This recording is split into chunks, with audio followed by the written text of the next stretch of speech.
Bienvenido a un nuevo contenido de Uninorte Co. No olvides suscribirte a nuestro canal.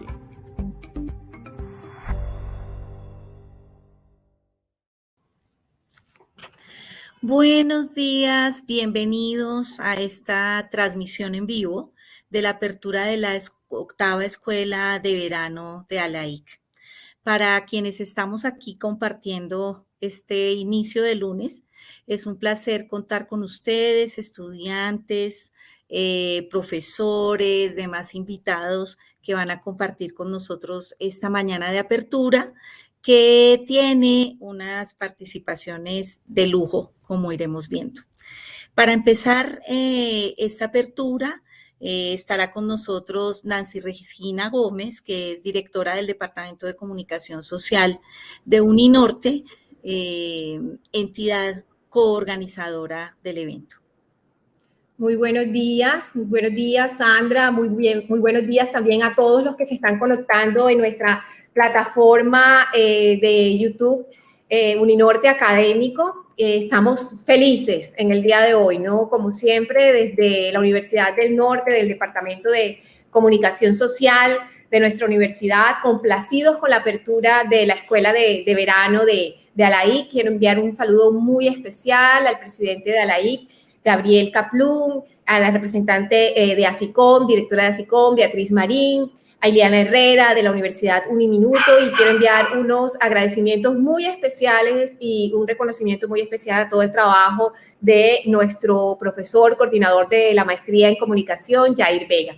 Como siempre, estamos celebrando y apoyando todos estos diálogos académicos entre estudiantes de nuestros posgrados, de maestría y de doctorado de toda América Latina. Y yo creo que cada vez más se hacen necesarios estos espacios de reflexiones, y de alguna manera algo bueno que nos ha traído la pandemia es precisamente toda esta tecnología para acercarnos y hacer posibles todas estas reflexiones y favorecer todos estos puentes para el intercambio, para el diálogo, y cada vez más para darnos una identidad como académicos, investigadores, como agentes de cambio en la región latinoamericana que tanto necesitamos. Y obviamente nosotros desde la comunicación y como académicos estamos llamados para empezar como con ese cambio y impulsar cada vez más procesos. Entonces, pues nada, solamente desear lo mejor en esta jornada de parte de la Universidad del Norte.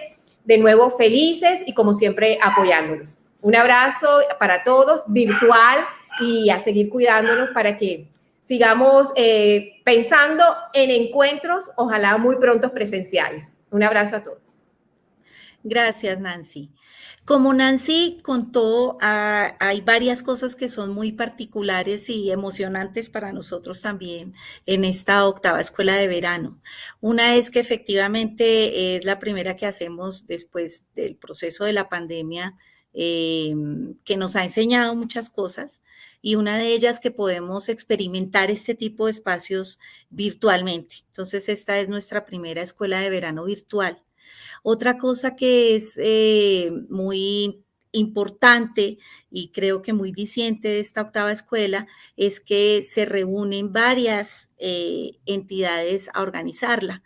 Tradicionalmente ha sido una sola universidad la que encabeza la escuela de verano. Esta escuela de verano está encabezada por Uninorte, por la Universidad Minuto de Dios, y en compañía de la Asociación Colombiana de Investigadores en Comunicación y de ALAIC, por supuesto. Entonces son varias intencionalidades y varias energías puestas, sumadas pues en torno a la escuela. Entonces, para seguir con las presentaciones de nuestros anfitriones, está con nosotros Eliana Herrera, decana de la Facultad de Ciencias de la Comunicación de la Universidad Minuto de Dios. Hola, Eli.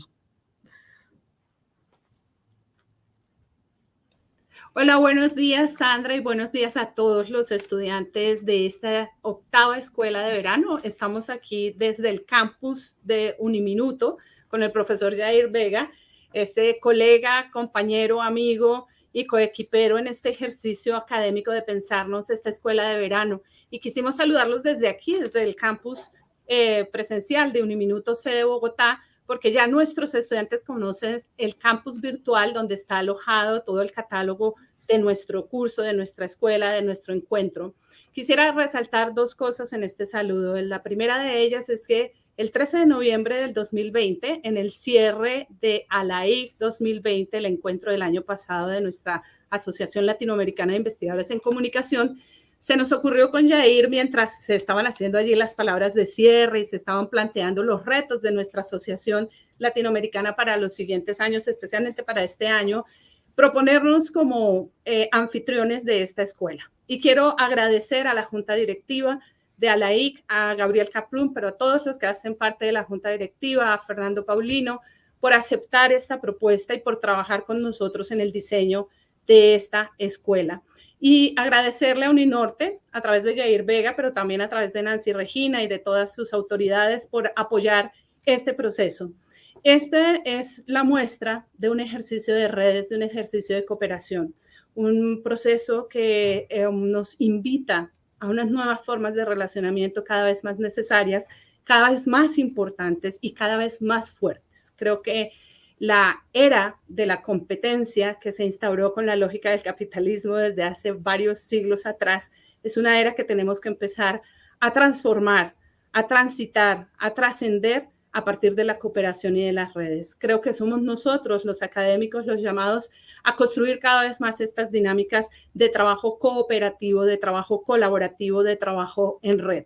Y por eso celebro muchísimo que esta red, esta escuela sea entre nuestras asociaciones de investigadores, la latinoamericana que lleva muchísimos años y nuestra asociación colombiana que nació desde el 2012 y entre dos universidades que nos hemos dado a la tarea de apostarle al trabajo de una Latinoamérica viva, dialogante. Gracias a todos los profesores y a todos los investigadores de Uninorte, de Uniminuto y de ALAIC y de ASICOM que van a participar como panelistas, como coordinadores de las mesas temáticas, como tutores, como lectores de los trabajos de los maestrantes y de los doctorandos, porque su trabajo de diálogo y de interacción con ellos es lo que hace rica esta escuela de verano y nos permite a todos crecer. Gracias por hacer posible una academia latinoamericana que vive desde el diálogo, que dialoga, que construye desde el diálogo, y creo que eso es lo más importante. Y a nuestros 64 estudiantes de la escuela de verano, invitarlos a que se disfruten esta escuela, a que se disfruten estos encuentros, a que se disfruten estos momentos de interacción y de intercambio. Muchísimas gracias a todos por estar aquí y que vivan las redes en América Latina, especialmente esta de académicos que creemos en la fuerza de la cooperación. Vale, Eli, súper. Desde ese lugar de la cooperación vemos que juntamos diferentes lugares del país y del mundo. Eliana en Bogotá, Yair, que normalmente está en Barranquilla, ahí sentado con Eliana hoy en Bogotá, y desde Medellín, Beatriz Marín, presidenta de nuestra Asociación Colombiana de Investigadores en Comunicación, quien también ha estado participando activamente en la construcción de esta escuela. Beatriz, buenos días. Muy buenos días, Sandra. Muy buenos días para todos en Latinoamérica, en Colombia. Hoy desde una Colombia virtual, desde una Latinoamérica virtual, desde nuestros hogares, desde la universidad, desde los campus. Un saludo muy especial desde ASICOM. Como lo decía Eliana, este ejercicio ha sido muy importante, el tener la posibilidad no solo de trabajo colaborativo y cooperativo en red, sino que yo también creo que es una oportunidad de haber sido co-creativos al generar esta oportunidad de ser la primera escuela virtual de verano de ALAIC. Es muy importante para nosotros, queridos estudiantes, que ustedes aprovechen a todos los tutores, a todas las personas que han puesto su empeño y su tiempo para estar cerca de ustedes y acompañarlos en este proceso que a veces no es tan fácil, que a veces no es tan alegre, que no es tan rico, pero que pueden disfrutarlo en el aprendizaje con la compañía de todos estos grandes maestros que nos acompañan desde Latinoamérica. Para nosotros es muy importante que podamos hacer este espacio y que a partir de aquí se puedan construir nuevas redes. Como Sandra lo decía, también la pandemia nos ayudó a pensar en nuevas formas de encontrarnos. Esta es una forma de ellas. La semana entrante, por ejemplo, vamos a tener otros espacios en Latinoamérica, seguramente, otros momentos de encuentro en un año, en un mes, en fin, y va a ser la oportunidad de volvernos a ver y volvernos a abrazar. Pero también tener siempre abierta esta puerta de la virtualidad que nos permite co-crear juntos y hacer nuevos espacios de encuentro latinoamericano. Un abrazo para todos y esperamos que todos los éxitos se recojan en esta nueva escuela de verano. Gracias, Beatriz. Queremos contarles que a esta versión de la escuela se presentaron 92 estudiantes de posgrado en el campo de la comunicación. Se seleccionaron 66 y finalmente hay inscritos hoy 64 estudiantes de varias partes de América Latina. Entonces son el corazón de esta escuela y reitero lo que han dicho las demás personas. Esperamos que saquen el máximo provecho. Nosotros también vamos a aprender mucho de ustedes en este proceso. Para presentar un poco más la forma de organización de la escuela, está con nosotros Jair Vega, profesor de Uninorte. Jair. Bueno, un saludo en primer lugar a todos, a todo el grupo de estudiantes que participan en esta escuela, a quienes enviaron sus trabajos. Hicimos el mayor esfuerzo para incluir la mayor cantidad. Habíamos pensado inicialmente en una cifra de 50 estudiantes, como era tradicional. Luego pensamos en 60. Y finalmente, dada toda la calidad de los trabajos que se presentaron, llegamos a un punto de 66. Sin embargo, esperamos que ojalá todos los que se presentaron puedan seguir con estos paneles abiertos, porque por eso decidimos hacer una escuela abierta, de alguna manera, donde se pueda, digamos, donde no solamente las personas inscritas puedan participar. Entonces, es muy satisfactorio mirar la calidad de los trabajos, mirar los debates que se están haciendo, porque de alguna u otra manera la forma como se diseña la escuela permite es como recoger, ¿no? No poner unos temas ya predefinidos, sino como recoger esa diversidad de lo que se está investigando en los posgrados en América Latina y poder pensar esta escuela más como un punto de confluencia, como un punto de confluencia de estudiantes, profesores, que nos sentamos a conversar, que nos sentamos a interactuar. Porque más allá de la retroalimentación específica que se puede generar en los grupos temáticos, la idea es encontrarnos, conversar, reconocernos en el campo, lo que estamos haciendo, generar redes, generar lazos, en esa línea, digamos, de lo que se investiga, en las diferentes líneas, perdón, que se investigan en América Latina. Entonces, hemos generado, por eso describo un poco, los paneles como los que vamos a desarrollar a continuación. Hemos configurado unos paneles de lujo, yo diría, afortunadamente hay una gran solidaridad en los investigadores e investigadoras de América Latina que han dedicado su tiempo, que han leído sus trabajos para poder que estos paneles estén enfocados temáticamente a los diferentes grupos. Entonces yo creo que eso es muy, muy interesante, ese feedback que puedan dar. Un agradecimiento infinito. Hay profesores también que están coordinando los grupos temáticos donde ustedes todos los jueves van a poder encontrarse, conversar, retroalimentar sus trabajos, conocerse, interactuar. Tanto en los paneles, en los grupos temáticos como en los paneles, la idea es que los profesores se sientan en libertad de hablar en castellano o en portugués, porque la idea también es que confluyan también nuestras culturas, nuestras lenguas, esa diversidad que somos en la región.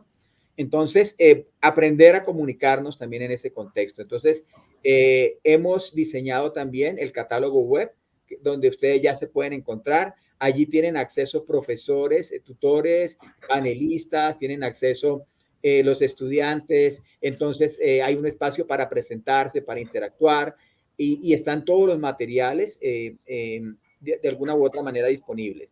Vamos a tener también otro espacio donde vamos a poner unos videos que nos van a mandar también algunas personas expertas temáticas de la región, que nos van a permitir de alguna u otra manera ir complementando materiales. Vamos a enviar también enlaces a conferencias. Por ejemplo, el miércoles en la instalación del encuentro de la Asociación Colombiana de Investigadores de Comunicación va a estar con nosotros el profesor Silvio Weisbo. Entonces vamos a enviarles toda esa información para que ustedes puedan conectarse y la escuela no sea solamente lo de dentro, sino lo de fuera, que ustedes también puedan compartir sus enlaces, sus eventos. O sea, creo que ahí es enriquecer toda esta dinámica. Entonces, gracias a la Junta Directiva de la IC, que nos dio la oportunidad de organizar desde Colombia esta oportunidad, a Uninorte, a Yoleidis, que está con nosotros acá, que quien ha sido la persona encargada de comunicarse con ustedes desde el correo y que ha estado como en todo el soporte logístico de la organización. Entonces, y a todo el soporte tecnológico que nos brindan en la universidad. Entonces, de verdad, vamos a disfrutarnos la escuela, vamos a trabajar, vamos a pensar, vamos a crear y bueno, ahí nos vamos encontrando. Tienen los correos nuestros para que se comuniquen con toda la tranquilidad. Vamos a todas las inquietudes serán bien recibidas. Gabriel, muchas gracias por todo tu apoyo. Supongo que ahora irás a dar también un saludo en la instalación. Entonces, de verdad que maravilloso todo este proceso. Muy contentos con Eliana poder estar en esta dinámica. Sandra, muchas gracias a ti también. Gracias, Jair. Efectivamente, la escuela de verano es una experiencia, no solo por lo que implica académicamente, sino también por lo que implica en términos de apertura de diálogos, de entreaprendizajes y para nosotros también de posibilidades de reconocer en los trabajos, en las temáticas que abordan los estudiantes de posgrado en comunicación, una panorámica de lo que pasa en la investigación en la región, de qué se está moviendo, de cuáles son las inquietudes de los jóvenes investigadores en la región. Y bueno, para cerrar, y va a servir como apertura al panel, pero para cerrar esta parte de la instalación de la 8ª Escuela de Verano está con nosotros Gabriel Kaplún, presidente de la Asociación Latinoamericana de Investigadores en Comunicación. Buenos días, Gabriel. Buenos días, Sandra, y buenos días a todos y a todas. La verdad que es una alegría enorme que tengamos la Escuela de Verano 2021, una experiencia que iniciamos ya hace 8 años y que comenzó en Brasilia. Hay que reconocer el enorme empujo del actual vicepresidente de ALAIC, Fernando Oliveira Paulino, que en diálogo con nuestros colegas europeos y recogiendo lo que había sido una experiencia que sigue siendo de ellos, de ellas allá, se le ocurrió la loca idea de organizar algo así para América Latina. Y la verdad que ha sido de las cosas más queridas por ALAIC y por todos los latinoamericanos que nos dedicamos a estudiar la comunicación, porque ha sido un espacio de encuentro distinto que los congresos y que los seminarios, de una riqueza enorme. Un espacio, como bien decía Sandra, para conocer qué están investigando los jóvenes y para alimentarnos mutuamente entre los más jóvenes y los más veteranos. Nos desafía muchísimo a todos los que estamos aquí. Por eso estos paneles ustedes notarán que son públicos, son abiertos para todos, pero tienen un carácter especial, no es la charla típica desde lo que uno ya pensó y preparó, sino que es el diálogo con estos, en este caso, 64 posgraduandos, hacen sus maestrías, sus doctorados en cada uno de sus países y tienen acá una oportunidad muy especial de intercambiar. O sea, para nosotros no es solo la escuela para los estudiantes, es la escuela para nosotros también, para nosotros los más viejos, que aprendemos muchísimo y nos hace pensar, nos mueve la cabeza. Es además un espacio de encuentro afectivo y afectuoso, pero esta vez tenemos un desafío enorme, porque la cervecita de la tarde, el final del día, no va a estar. Entonces tenemos que imaginarnos y pensar cómo vamos a hacer eso de alguna forma. Es una alegría además, y es muy fácil trabajar con Eliana, con Jair, con Beatriz, con todos los compañeros de Colombia, porque ya tenemos muchos años de conocernos y de haber tomado las cervecitas de la tarde todas las veces que quisimos antes, y eso construyó lazos, redes académicas, pero redes de cariño también. Yo me imagino, Jair, que en algún momento no estarás solo en Bogotá. Está buenísimo que estés ahí ahora, me encanta. 2.600 metros más cerca de las estrellas, pero yo espero que también podamos volver a Barranquilla. Yo hace tiempo que no voy por allá, y que invites a todos los estudiantes a pasear por Barranquilla.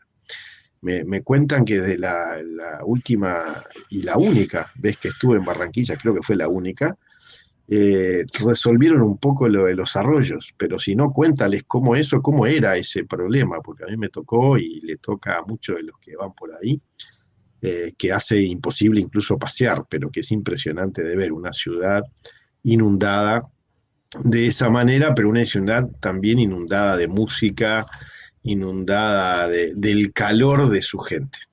Entonces, esta es una escuela especialísima por ser en Bogotá y Barranquilla a las veces, ¿no? Porque van a estar trabajando desde ahí. Y estas escuelas, como bien ya explicaba Sandra, tienen ese carácter tan especial de tener una variedad de actividades muy, muy grande, pero que tienen un foco muy fuerte en qué están investigando los maestrandos, los doctorandos, y desde ahí partimos. Nuestro lugar primero es la oreja grande para escuchar, para aprender y para aprender juntos. Bienvenidos entonces, bienvenidas a esta octava edición que es muy, muy distinta que todas, pero esperamos que pueda recoger ese espíritu. De hecho, teníamos el temor de si iba a poder haber escuela este año 2021. Habitualmente son más temprano en el año. Quedó para este momento porque, bueno, hubo que reorganizarse de esta forma. La anterior, la última que hubo, ahora ya es la penúltima, terminó justo cuando empezaba la pandemia en Perú. La hicimos en Perú, presencial, pero el penúltimo día de esa escuela empezaba allí la pandemia y empezó después, más tarde o más temprano, en todos nuestros países, y todavía no hemos podido volver a abrazarnos y a tomar juntos algo y tener esa conversación. La empezamos a tener hoy de este modo virtual aquí. Bienvenidos entonces, bienvenidas todos a esta octava edición de la Escuela de Verano ALAIC. Gracias, Gabriel.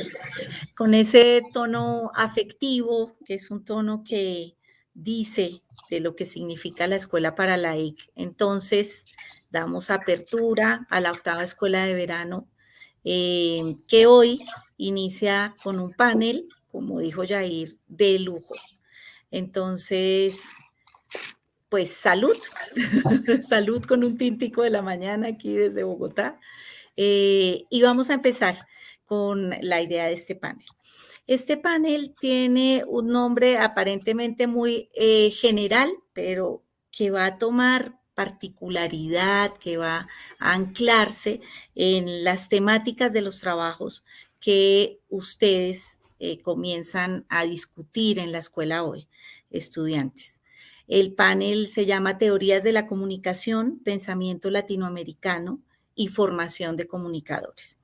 Y en él tenemos como invitados para hablar desde esas lógicas de las herramientas de pensamiento que tenemos para pensar la comunicación desde América Latina, a Gabriel, justamente presidente de ALAIC, que ustedes saben que está en Uruguay, Ana Cristina Susina, de Loughborough University en Londres, a César Bolaño de la Universidad Federal de Sergipe en Brasil, me perdonan si la pronunciación me falla un poco, a Jesús Arroyave de la Universidad del Norte en Colombia y a Eloína Castro de la Universidad Autónoma de Puebla en México. Entonces, como ustedes verán, se trata de diferentes coordenadas para mirar a América Latina. Y creo que esto va a ser de verdad una delicia de mañana, tener la posibilidad de escuchar y hablar con estas maravillosas mentes que piensan nuestra región.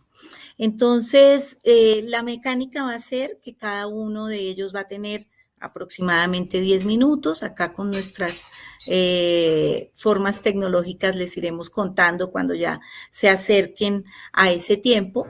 Cada uno va a expresar desde la lectura que pudo hacer de los trabajos esta mirada desde lo teórico y desde lo metodológico en la mirada más contemporánea. Y luego tendremos la posibilidad de establecer un diálogo entre ellos y con ustedes a través de las preguntas que pueden hacer en el chat. Entonces, si no hay más que aclarar, Yair, Eliana, compañeros, podemos empezar a arrancar. ¿Me cuentan? ¿Estamos?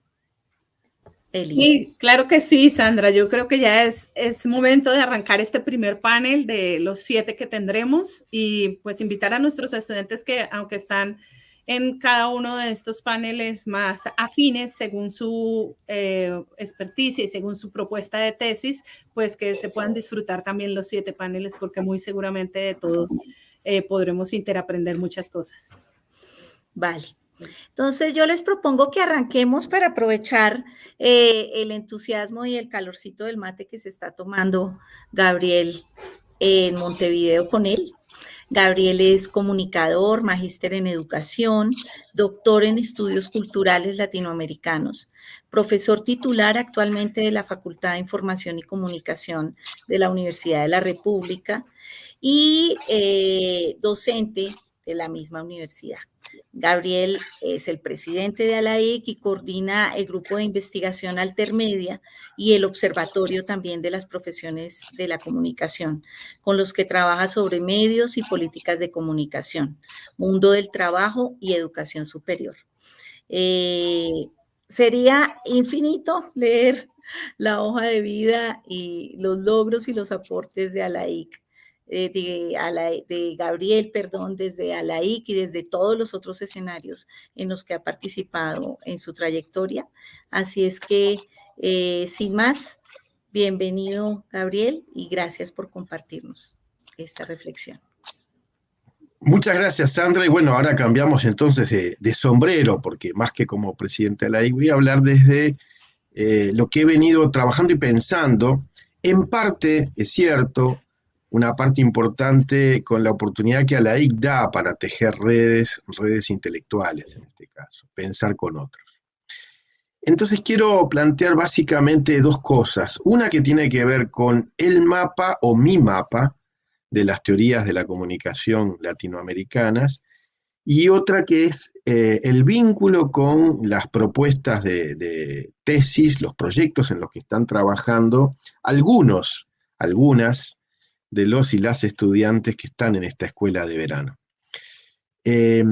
Organizamos, como ustedes saben, la escuela por ejes, y hay un eje que tiene que ver con estas cuestiones teóricas. Es posible que algunas de las estudiantes que recibieron la noticia que iban a estar ubicadas dentro de este eje se hayan sorprendido porque piensen que su trabajo no tiene ese perfil específicamente teórico, pero justamente eso me parece un desafío interesante.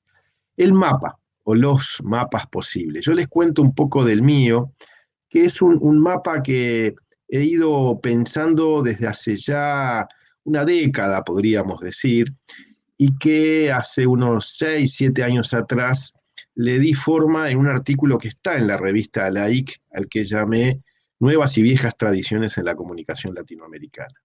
Ese mapa también sirvió para construir un trabajo mucho más reciente, que fue publicado a fin del año pasado, que es un libro muy cooperativo en ese caso, muy colaborativo, que hicimos con nuestra hermana Asociación Europea de Comunicadores,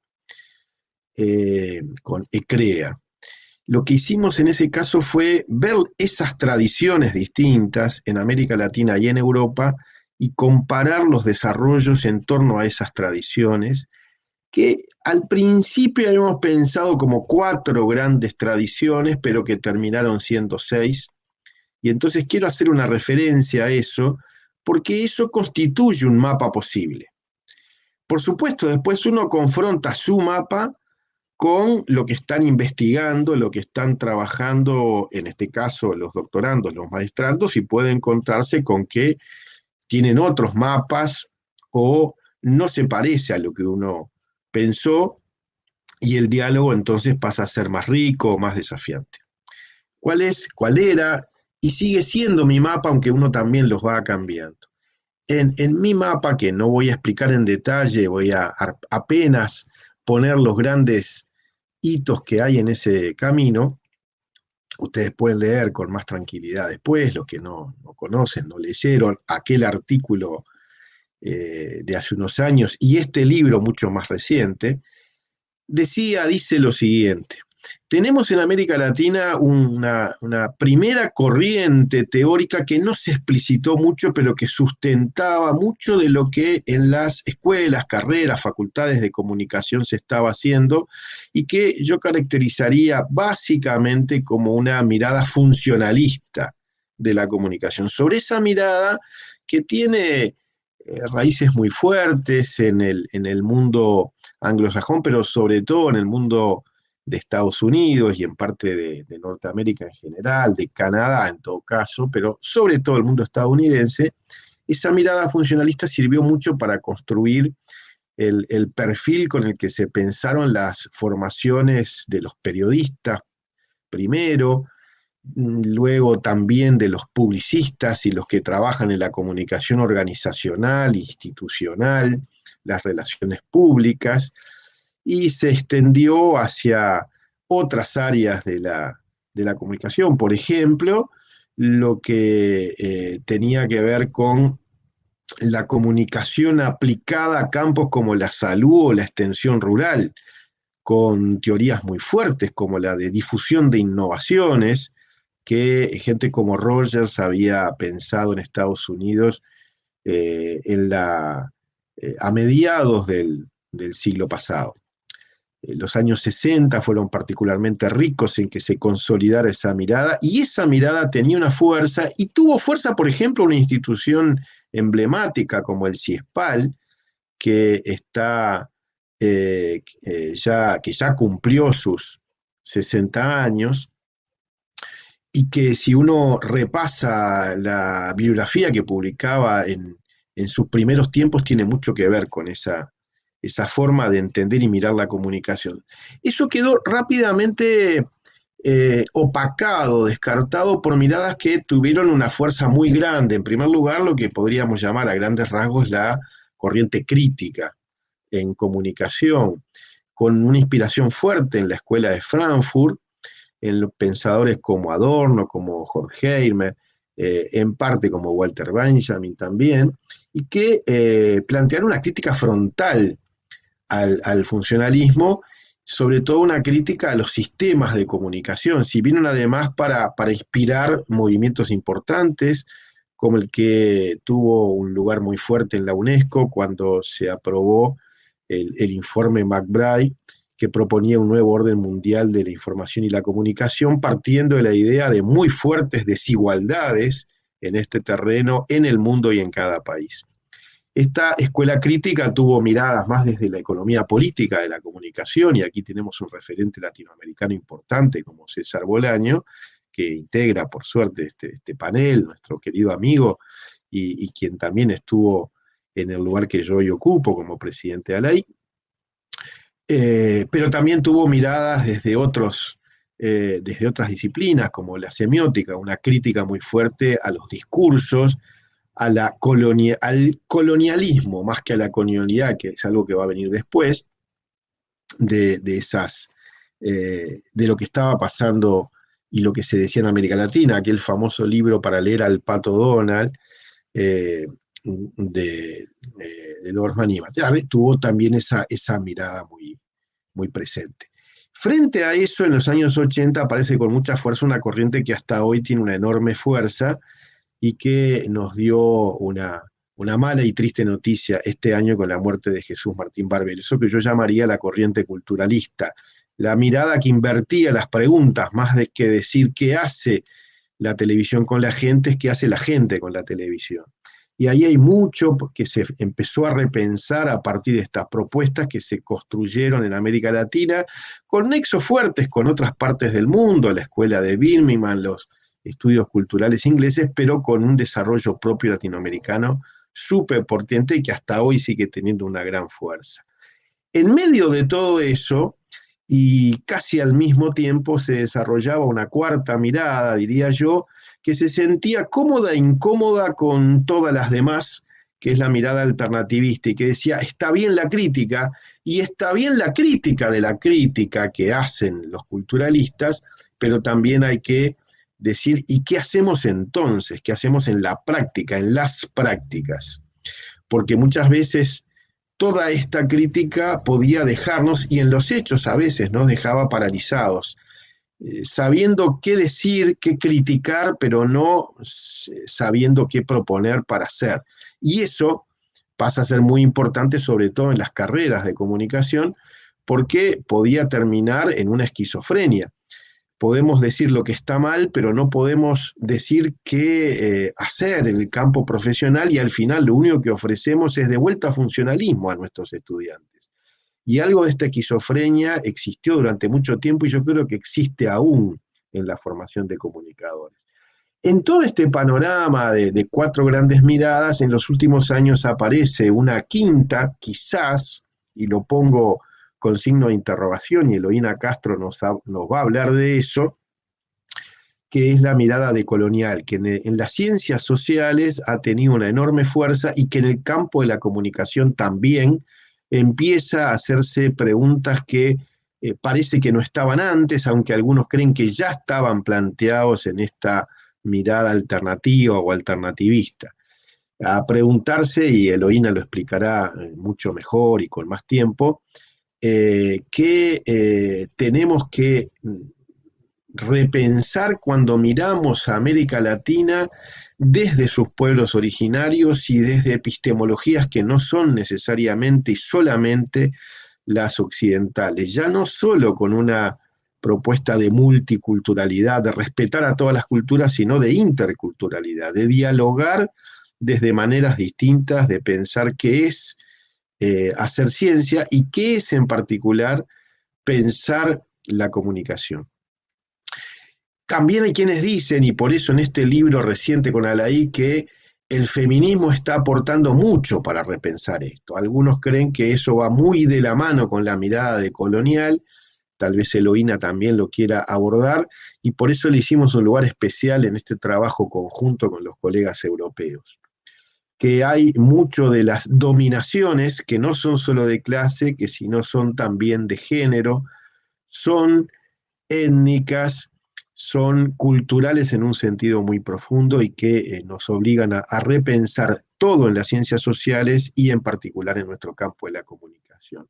Para terminar y hacer la conexión, yo digo, y bueno, ¿y qué tienen que ver los trabajos que están haciendo nuestros tesistas con todo eso? Yo creo que mucho, en varios casos. Por ejemplo, esta mirada que Ana Andrada está proponiendo desde Córdoba, el pensamiento de Mariátegui, creo que tiene mucho que ver con las interrogantes decoloniales que están hoy circulando.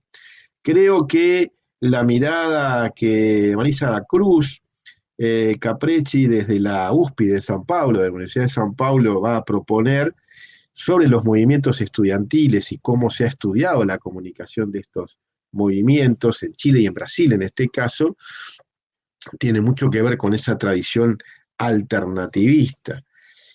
Me parece súper interesante también estas miradas a la historia, en este caso la de Jesús Esteves Evangelis, también de la Universidad de San Pablo, que está mirando procesos muy antiguos de censura.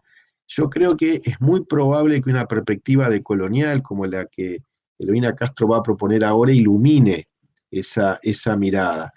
Y los últimos 3 me parecen claves, sin desconocer antes el trabajo de Ana Carolina Ribeiro, desde la UNESPI, también de San Pablo, de la Universidad Estadual de San Pablo en este caso, porque los nexos entre periodismo y literatura, que de alguna manera están presentes en su trabajo, tienen mucho que ver con una parte fuerte de la tradición latinoamericana, pero que puede conectar con otras europeas. Pienso en Gabriel García Márquez y en el trabajo de Kapuscinski, que hace ese nexo con tanta fuerza. Decía que los últimos 3 trabajos, y con esto cierro, me parece que están en el núcleo central, pueden servir de diálogo. Por un lado, Nicolai Navia, desde la Uninorte, en este caso desde la propia Barranquilla, está proponiendo estudiar cuáles son las teorías de la comunicación que se trabaja en las escuelas, en las facultades, en las carreras de comunicación.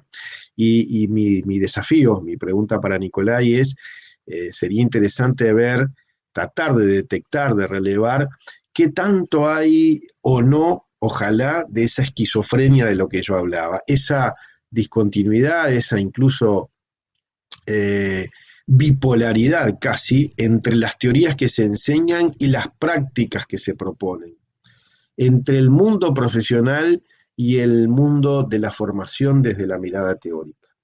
Y dejo a mis amigas, colegas de aquí de Uruguay para el final, Carla Muñoz y Lucía Fernández, que uno podría decir, ellas podrían decir, ¿y por qué nosotros en las teorías? Bueno, justamente por eso, porque me parece que es muy interesante tesis como las de ellas, que están justamente inscritas en nuestro Observatorio de las Profesiones de la Comunicación, para pensar estos nexos y estos divorcios que pueden darse a veces entre las teorías y las prácticas de los comunicadores en la vida real, digamos.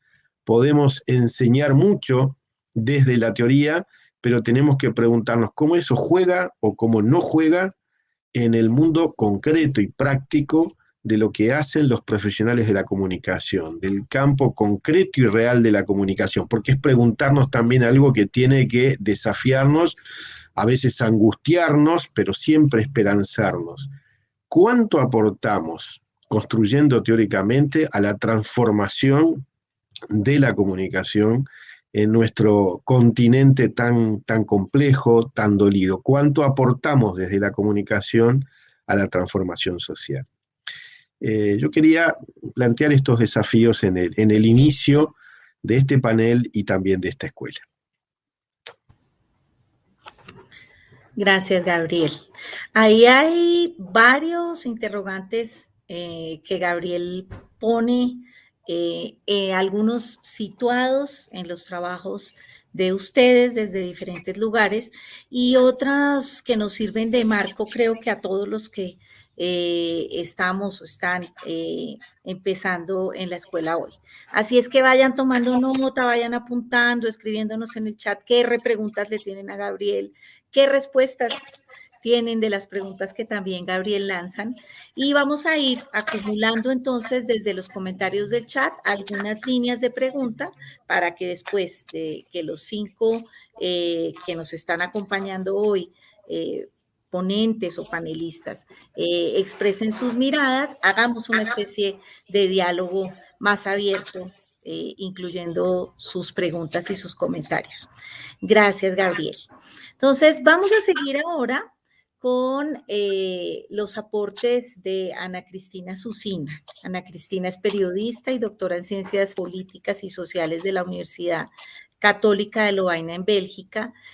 Actualmente hace parte del equipo del Instituto de Medios e Industrias Creativas de Loughborough en el campus en Londres, y tiene unos intereses de investigación muy ligados a la comunicación popular, alternativa, comunitaria, la participación, las asimetrías del poder, el cambio social, las epistemologías del sur, un repertorio, digamos, de tendencias o de corrientes o de entradas al pensamiento de la comunicación que han sido y siguen siendo muy prolíficos en América Latina.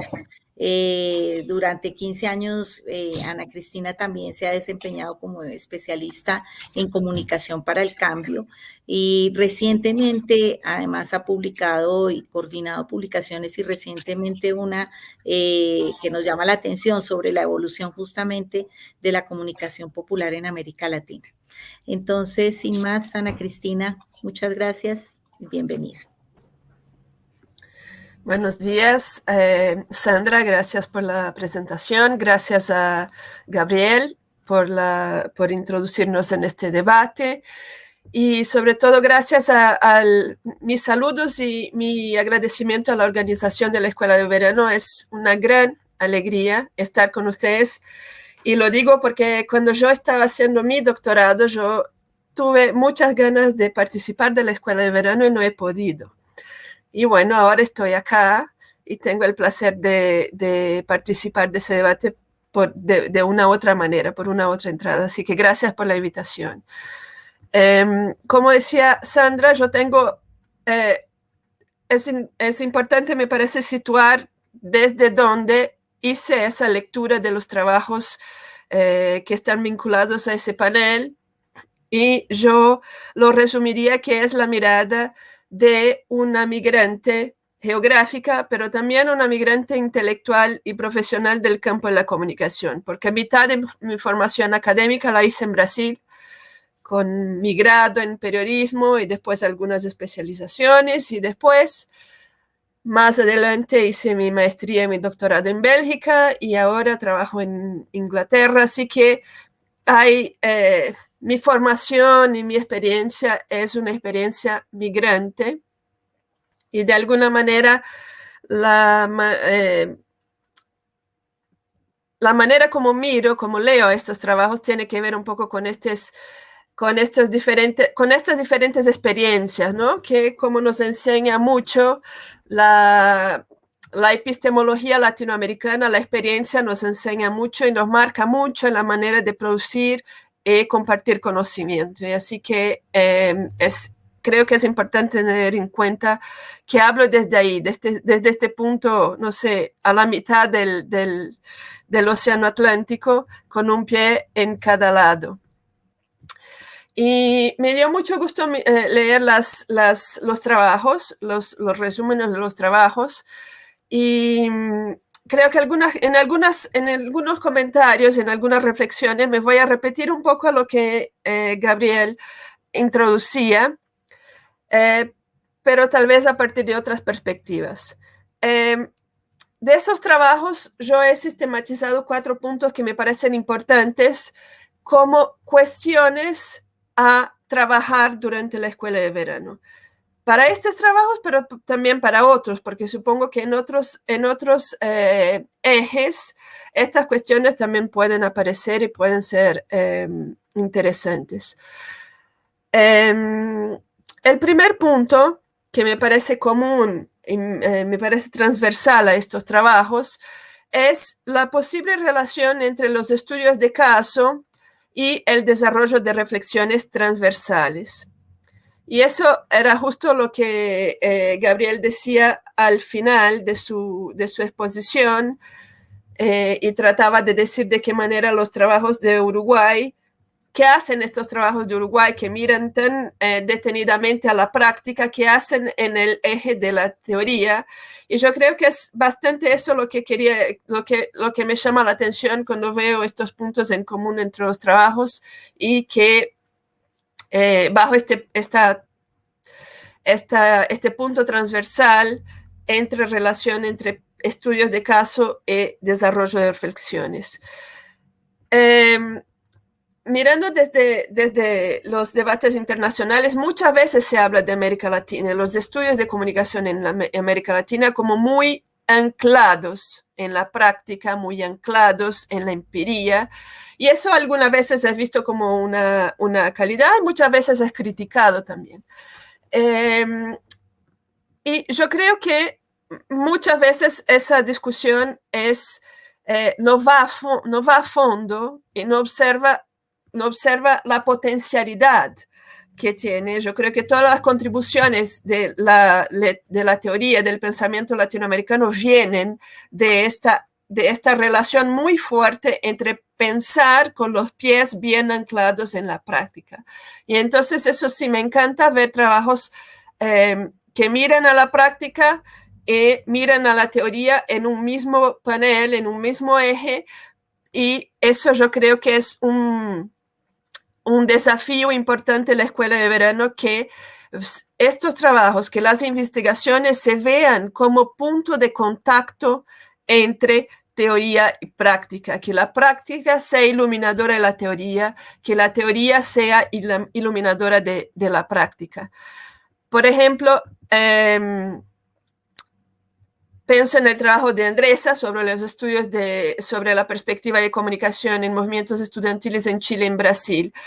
De qué manera esta investigación puede también darnos pistas, por un lado, sobre la práctica de la comunicación en estos movimientos, pero a la vez sobre todos estos datos que vienen y que se presentan ahí sobre qué significa internacionalizar la investigación. ¿Qué significa difundir la investigación? Hay algunos datos que están en estos primeros resultados que nos convocan a pensar. Hablamos mucho hoy de internacionalización de la investigación. ¿De qué manera se hace? ¿Cuáles son los fundamentos, las bases para hacerlo? Y que no sean simplemente una sumisión a dictámenes de empresas comerciales que están tratando ahora de comercializar también el conocimiento. Entonces, ¿de qué manera vincular los estudios teóricos y la práctica también de la investigación cuando estamos pensando en los trabajos, en los estudios que hacen parte de esa escuela.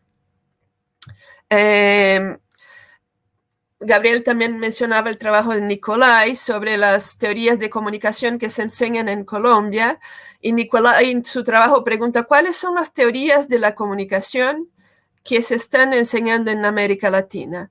¿Responden a las necesidades y problemáticas latinoamericanas? Y yo, leyendo eso, pregunto, ¿este estudio puede también nos ayudar a comprender de qué manera se posicionan esas teorías como capaces de responder a problemáticas globales igualmente?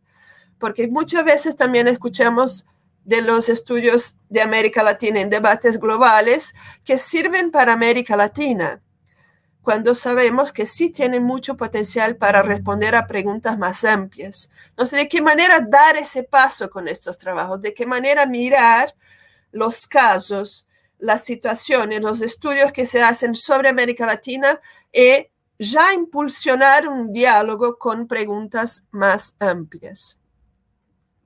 El segundo punto es la relación posible entre pasado y presente y, si posible, el futuro.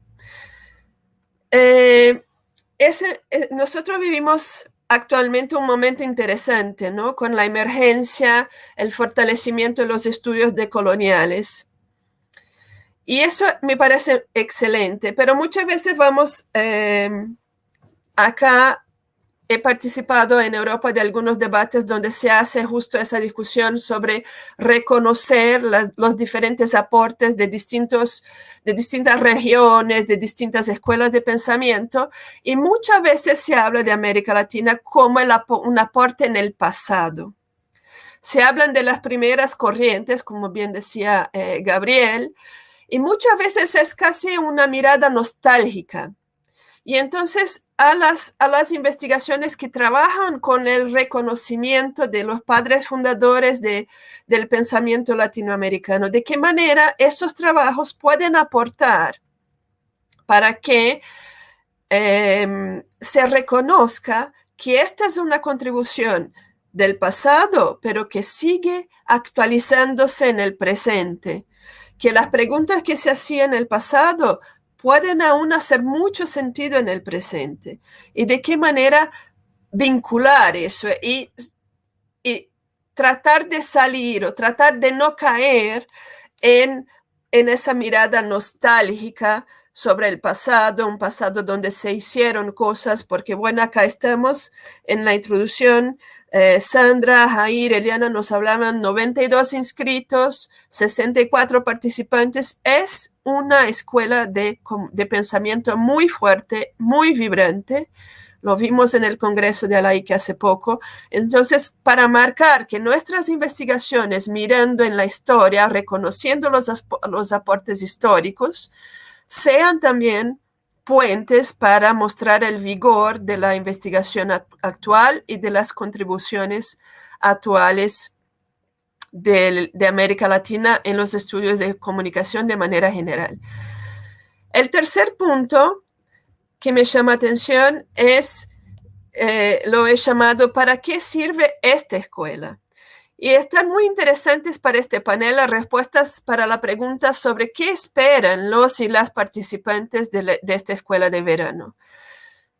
Y en el marco de ese panel, yo les invito a todos y todas participantes a considerar esta oportunidad a partir de la contribución para el desarrollo de la investigación en general, ¿no? ¿Para qué sirve una maestría o un doctorado?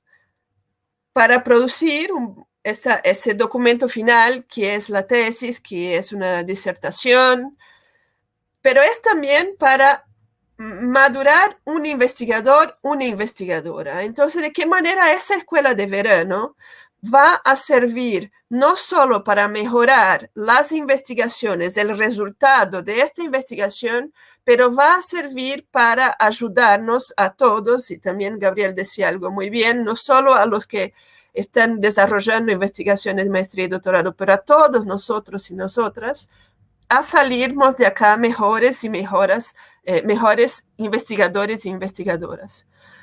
En ese sentido, llamo la atención para dos términos que me parecieron muy fuertes en estas respuestas. Andresa habla de pensar en comunidad y Ana Carolina habla de la creación de redes colaborativas.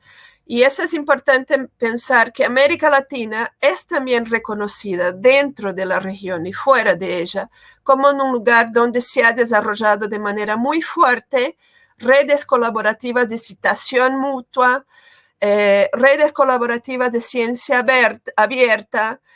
Y yo creo que hoy vivimos un desafío muy importante de preservar esto. Yo creo que hay una fuerte tendencia, una fuerte presión de sumisión a la lógica comercial de centros de producción académica, sobre todo en el occidente, otra vez Estados Unidos, Europa, otra vez en relación a todas esas presiones por internacionalización. Y hay dentro de los países de América Latina fuertes presiones vinculadas a una baja financiación de la ciencia. ¿De qué manera en esta escuela también tenemos la oportunidad de discutir eso? ¿De qué manera preservar y fortalecer este sentido de comunidad de que hablaban Jair, Eliana, en el principio Sandra? ¿De qué manera fortalecer estos vínculos y sobre todo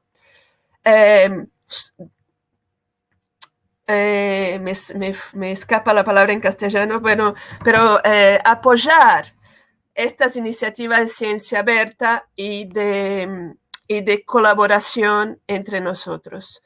Y para terminar, muy vinculado a eso también, el cuarto punto, la construcción de pensamientos latinoamericanos en el campo de comunicación.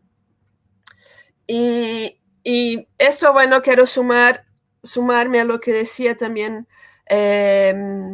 Gabriel, en el sentido de que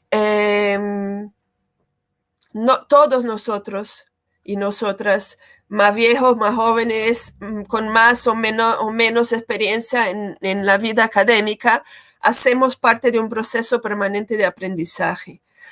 Y somos nosotros que estamos, y nosotras que estamos aquí hoy, los que estamos encargados de continuar a construir las teorías de la comunicación en América Latina. Que esa relación, entonces, y yo creo que ahí me voy a repetir totalmente con Gabriel, ¿qué relación podemos ver entre el trabajo de Nicolai, de Carla y de Lucía, la manera como se enseñan teorías de la comunicación y la construcción de un campo de prácticas en la comunicación pública o en la comunicación en salud? ¿De qué manera las teorías recogen esas experiencias? ¿Qué conexión existe entre teoría y práctica en el campo de comunicación actualmente en América Latina? Me parece importante usar ese espacio colectivo y colaborativo para analizar de qué manera los diferentes hallazgos individuales pueden conformar nuevos o actualizados pilares del pensamiento latinoamericano de comunicación.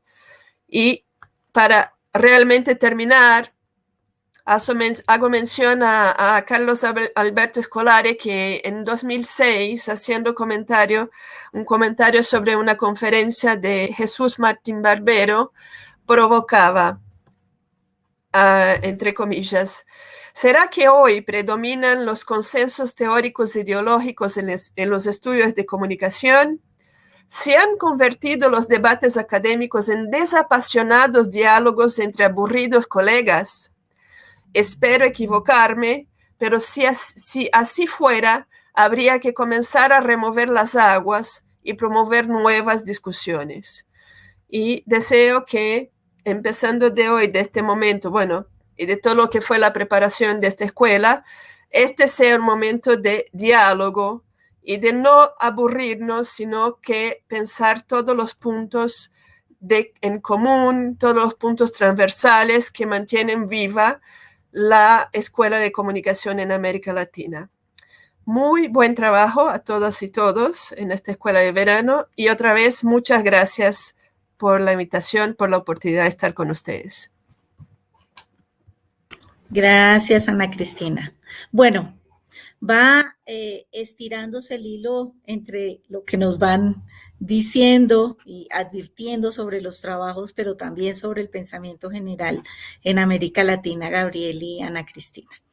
Esquizofrenia, causó en el chat preguntas, esquizofrenia, búsqueda de nuevos horizontes, reactualización de una tradición de un campo prolífico que sigue estando vigente,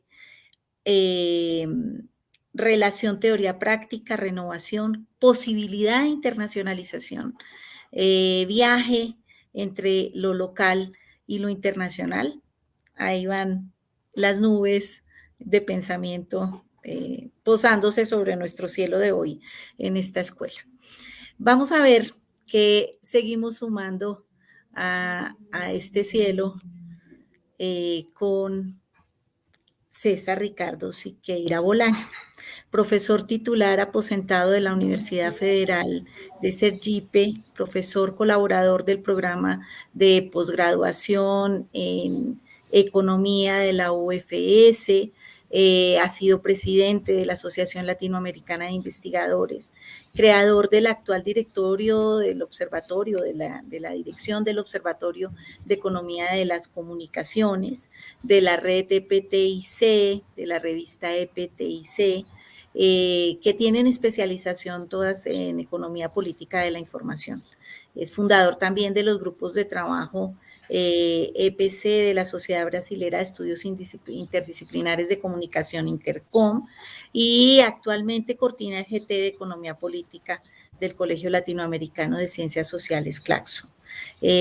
Bueno, conocen ustedes a César Bolaño, con una tradición crítica y unas lecturas para hoy seguramente muy afinadas y afiladas de los trabajos que convocan este panel. Bienvenido, César. Muchas gracias, es un gusto estar aquí otra vez. Yo estuve desde el principio, desde la formulación de la idea de la escuela de verano de ALAIC, y he seguido todas sus ediciones, en principio presencialmente, después ya hace algunos años a distancia, y estoy muy orgulloso de que esto se ha consolidado como un espacio fundamental del pensamiento latinoamericano en comunicación. Entonces, agradezco a todos los colegas por la invitación y, bueno, espero poder... Yo estaba escuchando la compañera que acaba de antecederme y yo quería decir, yo soy de los que están tratando de revolver las aguas. Entonces, estamos viviendo en un momento muy complejo de la historia de América Latina, para no decir del mundo, y en los campos académicos en general hay mucho que pensar y que repensar sobre nuestro pasado. Yo digo eso porque hay que decir, es fundamental, estoy totalmente de acuerdo que es fundamental la relación entre la teoría y la práctica, pero hay que pensar la práctica también, no solamente con la práctica que uno puede ejercer directamente en nuestra comunidad, en las comunidades en que vivimos, pero hay que pensar también en la práctica a que somos sometidos por el capital y por el imperialismo que nos domina y que dirige de formas muy sofisticadas nuestras acciones y nuestro pensamiento. Ese es el punto central de mi preocupación, y en ese sentido yo creo que lo que hay que recuperar del pensamiento latinoamericano es su carácter crítico, o sea, es el pensamiento crítico latinoamericano que tiene una larga historia y que nos trajo hasta aquí. Digo esto porque los debates, la internacionalización, como se dice, la construcción, por ejemplo, estamos viviendo ya desde el 92 en mi campo, que es el campo de la economía, política de la comunicación y de la cultura a un proceso de unificación del campo a nivel internacional, que antes era más fragmentada. Este proceso de unificación juega en contra, en principio, del pensamiento no hegemónico, no en inglés, no occidental. Entonces, esta preocupación por el pensamiento crítico latinoamericano, desde mi punto de vista, es una preocupación no simplemente, vamos a decir, para alabar lo que se ha producido en el pasado. Yo creo que hay que criticar lo que se ha producido en el pasado, pero hay que criticarlo como lo nuestro. Entonces, hay que incorporar y hay que mostrar que en América Latina hay una tradición de debate en este campo como en otros, y que este es un campo que tiene una dinámica propia y que evoluciona. Yo creo que este es el punto central de lo que podría ser una crítica epistemológica de la comunicación desde América Latina. Les voy a recomendar, tengo este pequeño libro que se llama Campo Abierto, para la crítica de la epistemología de la comunicación. Yo estoy pensando básicamente en estos términos. Esto se puede encontrar, yo les voy a dar la dirección después, se puede bajar gratuitamente desde la editorial. Y mi preocupación es justamente esta: hay que hacer un poco la crítica, hay que repensar, hay que ver nuestra historia y tenemos que situarnos en el mundo actual.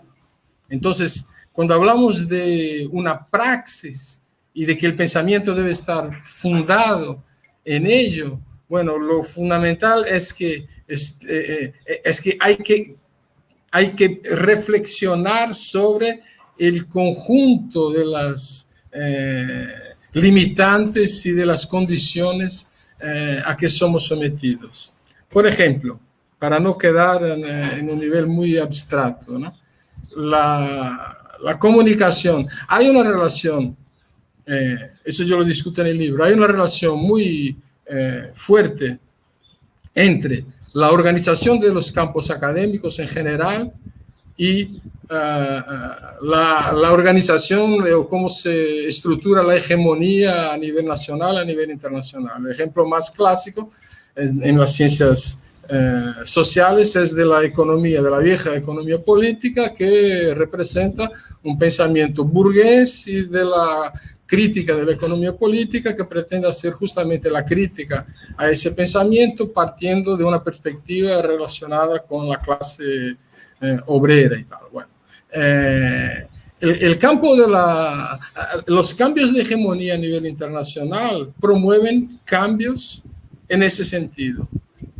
Entonces, la comunicación, como las teorías del desarrollo en general, forman parte de la reestructuración capitalista que llevó a la hegemonía de Estados Unidos de Norteamérica.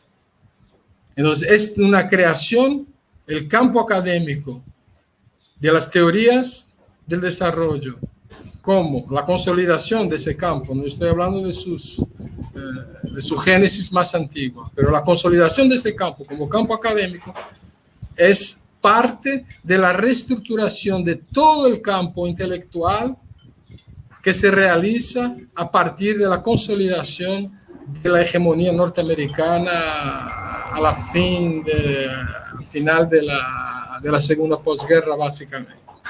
Entonces, se trata de un pensamiento funcionalista, de un pensamiento que tiene determinadas perspectivas. No voy a entrar aquí en el detalle porque, en fin, no es posible, pero el pensamiento latinoamericano muy rápidamente, vamos a decir, se revela y se presenta como pensamiento crítico, como crítico de esto.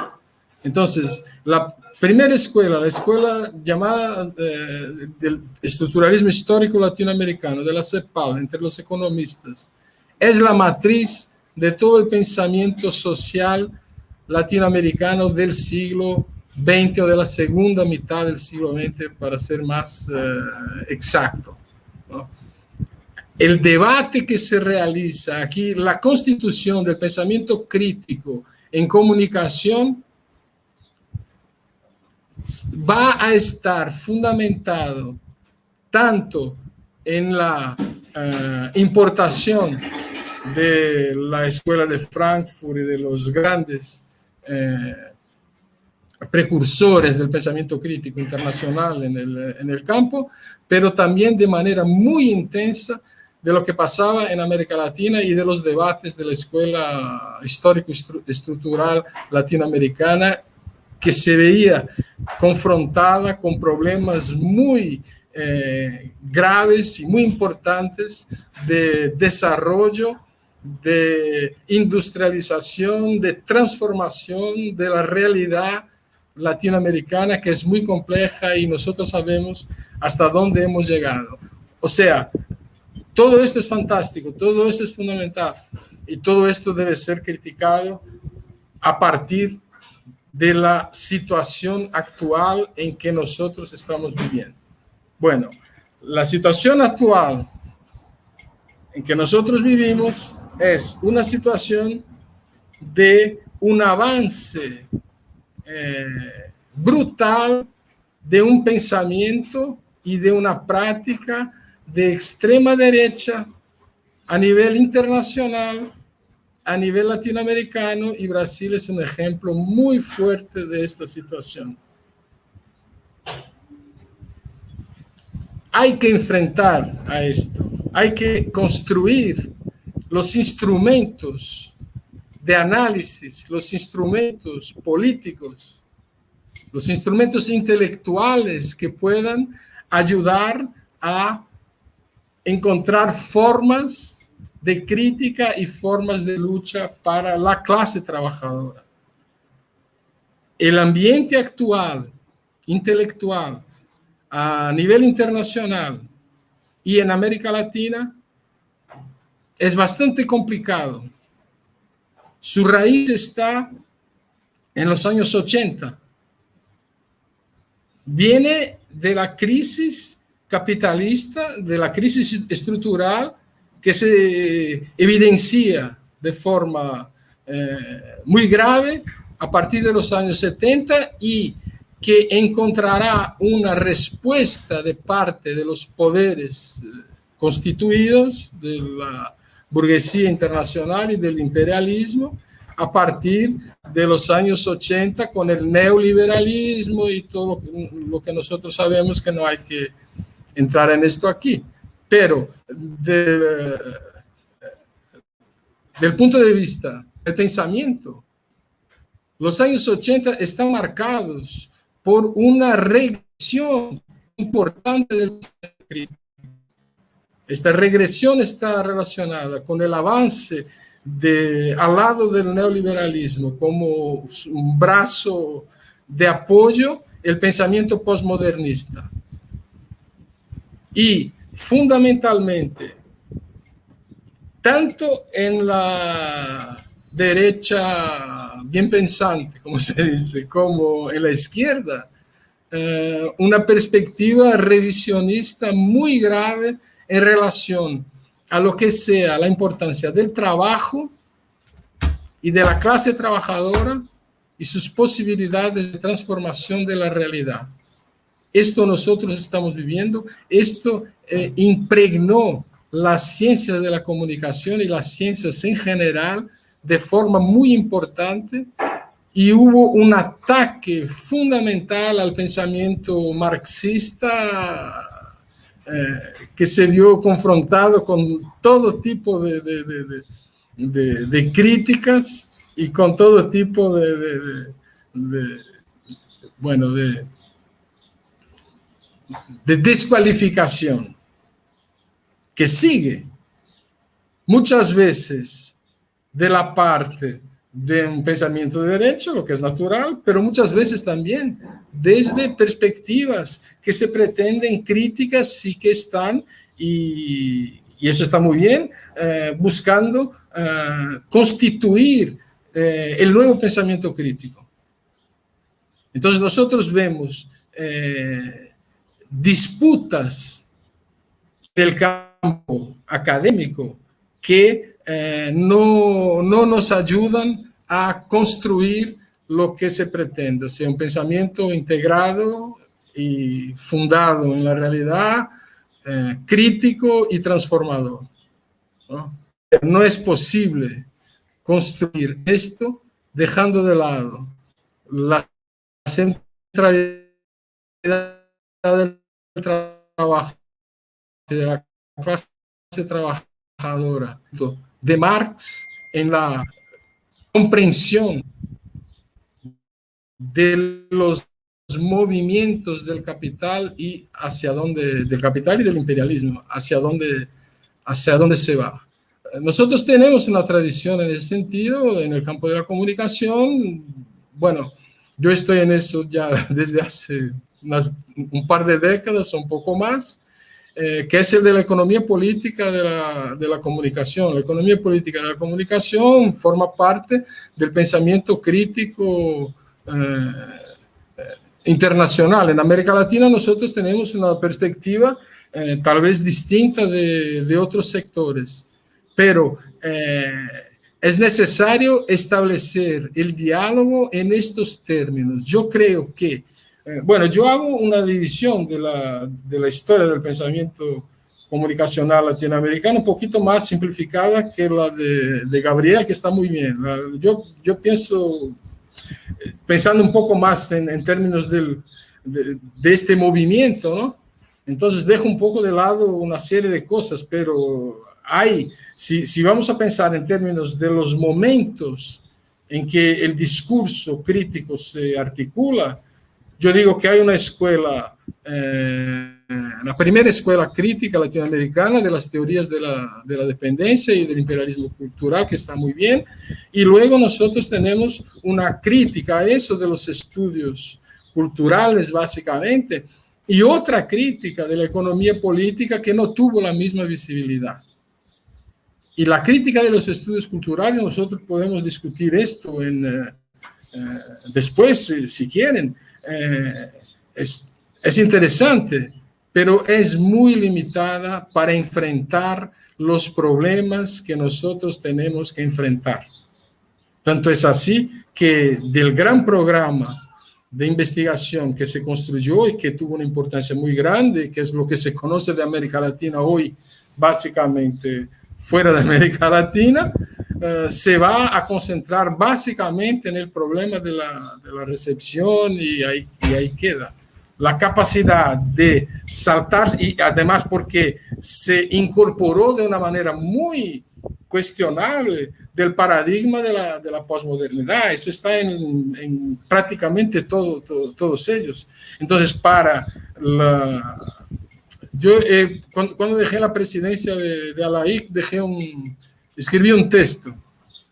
Yo creo que está publicado en la revista de ALAIC. No tuvo gran repercusión, pero la idea es que nosotros necesitamos un nuevo programa de investigación crítico en América Latina que vaya más allá de los límites en que se han desarrollado los estudios culturales y la perspectiva latinoamericana que estuvo dominante en el campo desde los años 80. O sea, de los años 80 y 90 son los años que coinciden con el desarrollo del pensamiento posmoderno y con todo lo que yo les venía señalando.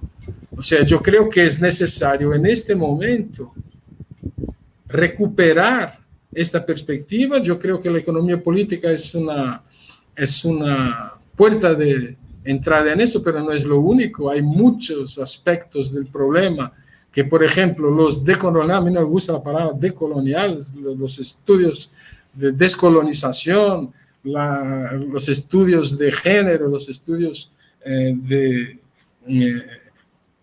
el pensamiento negro que existe en Brasil, etcétera, son fundamentales y hay que incorporar a las tendencias del pensamiento crítico que nosotros tenemos. Y este es nuestro objetivo.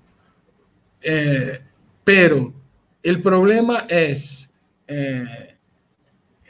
olvidarse de este marco general, olvidarse de nuestra posición específica en el mundo, de lo que significa la dominación imperialista, no solamente en términos económicos, pero fundamentalmente en términos de pensamiento. Y las formas sofisticadas en que esto se da nos va a llevar a perspectivas muy inferiores a las que han desarrollado ya nuestros antecesores, que tuvieron un papel extremadamente importante y lúcido dentro de lo que se proponía en su momento específico en los procesos de desarrollo o de lo que sea, de acción política, de transformación. Entonces, mi recado para los autores, yo he leído las 7 propuestas y todas me parecen muy bien. Yo creo que hay una preocupación muy importante con la realidad y todo esto. Ya estoy totalmente de acuerdo con lo que dijeron los colegas que me antecedieron, pero yo creo que hay que tener una mirada más abierta a las posibilidades de crítica y a las dificultades que se nos están imponiendo. Por ejemplo, nos sirve de entender los movimientos sociales como los movimientos estudiantiles. Es un tema muy antiguo, es un tema, el papel del movimiento estudiantil frente al movimiento obrero, el papel, eso es muy viejo, eso ya, yo lo discutía cuando era un chico en la universidad. Esto forma parte de un tema, el pensamiento de Canclini no es suficiente, no me da herramientas para discutir algo como esto. Algo como esto hay que discutirse en la perspectiva de la transformación social. ¿Hacia dónde va Chile en este momento? Con su constituyente, con su movimiento impresionante que tuvo en un determinado momento y tal, ¿hacia dónde va? O sea, ¿cuál es el papel del movimiento estudiantil en este proceso? ¿Y cuál es el papel de la clase obrera y de las relaciones entre uno y otro en ese proceso? Lo que evidentemente pone la cuestión de qué es lo que se quiere construir, qué es lo que no es poco, qué es lo que se quiere construir precisamente. ¿Qué tipo? Antes se hablaba en socialismo, hoy ya prácticamente no existe. En Brasil no hay izquierda que utilice esa palabra. Entonces, es una izquierda no solo en Brasil, en todo el mundo. La gran parte de la izquierda hegemónica es liberal, es una izquierda liberal que está muy preocupada con temas de libertades individuales, lo que está muy bien, pero que corre un riesgo enorme de seguir a los intereses que no son los intereses de transformación en un sentido progresista de la sociedad, sino intereses, vamos a decir, de competencia capitalista y de individualización, etcétera, etcétera. Un ejemplo es lo que nosotros estamos haciendo. Está muy bien, es fantástico que uno pueda comunicarse como nosotros nos estamos comunicando a distancia y reunir un montón de gente, pero esto no puede quedarse por ahí. Esto no puede quedarse por ahí. Es necesario el ojo en el ojo, es necesario que los movimientos se den en lo concreto y hay que participar físicamente. Claro que estamos en un momento de pandemia, todo está muy explicado, pero en los próximos años la tendencia del sistema es separarnos cada vez más. La utilización de las herramientas tecnológicas como esta, su utilización va a ser en el sentido de dividirnos y de separarnos cada vez más, de crear una sociedad individualista y cada vez más aislada. Y es contra estas tendencias que hay que luchar. Y en el plano académico es contra el individualismo metodológico que nosotros debemos ponernos. Bueno, yo creo que hablé, no sé si hablé los 10 minutos o más. Sí, en tiempo perfecto. Bueno, entonces aguardo la discusión a ver si hay algún interés. Muchas gracias, César. Bueno, César empieza a seguir tejiendo el hilo de lo que en algún momento Ana Cristina alertó también sobre una, voy a llamarlo así, tiranía del mercado, que captura de alguna manera las posibilidades de internacionalizar de otra manera la comunicación y pone sobre la mesa, en el chat se mueven ya algunas preguntas con relación al capitalismo cognitivo y a la necesidad de repensar categorías o al menos de hacer lecturas críticas de categorías que pueden capturar y poner en una posición que no ayuda a la dimensión transformativa que debería tener, nos dice César, el pensamiento en comunicación. Mucho más que retomar de ahí, muchos puntos de fuga para hacer construcciones y preguntas, así es que ustedes van incorporando esas líneas. Y bueno, vamos a darle paso a Jesús Arroyave. Jesús es profesor titular de la Universidad del Norte, es doctor en comunicación de la Universidad de Miami, máster en comunicación e información de la Universidad de Rutgers, las dos en Estados Unidos, pero además es maestro en comunicación de la Universidad Javeriana en Colombia. Las áreas de interés de Jesús son muy amplias, estudios de posgrado en cuestiones de salud, género, comunicación para el cambio, periodismo y medios, así es que su producción también es así de amplia y se ha registrado en revistas científicas nacionales e internacionales.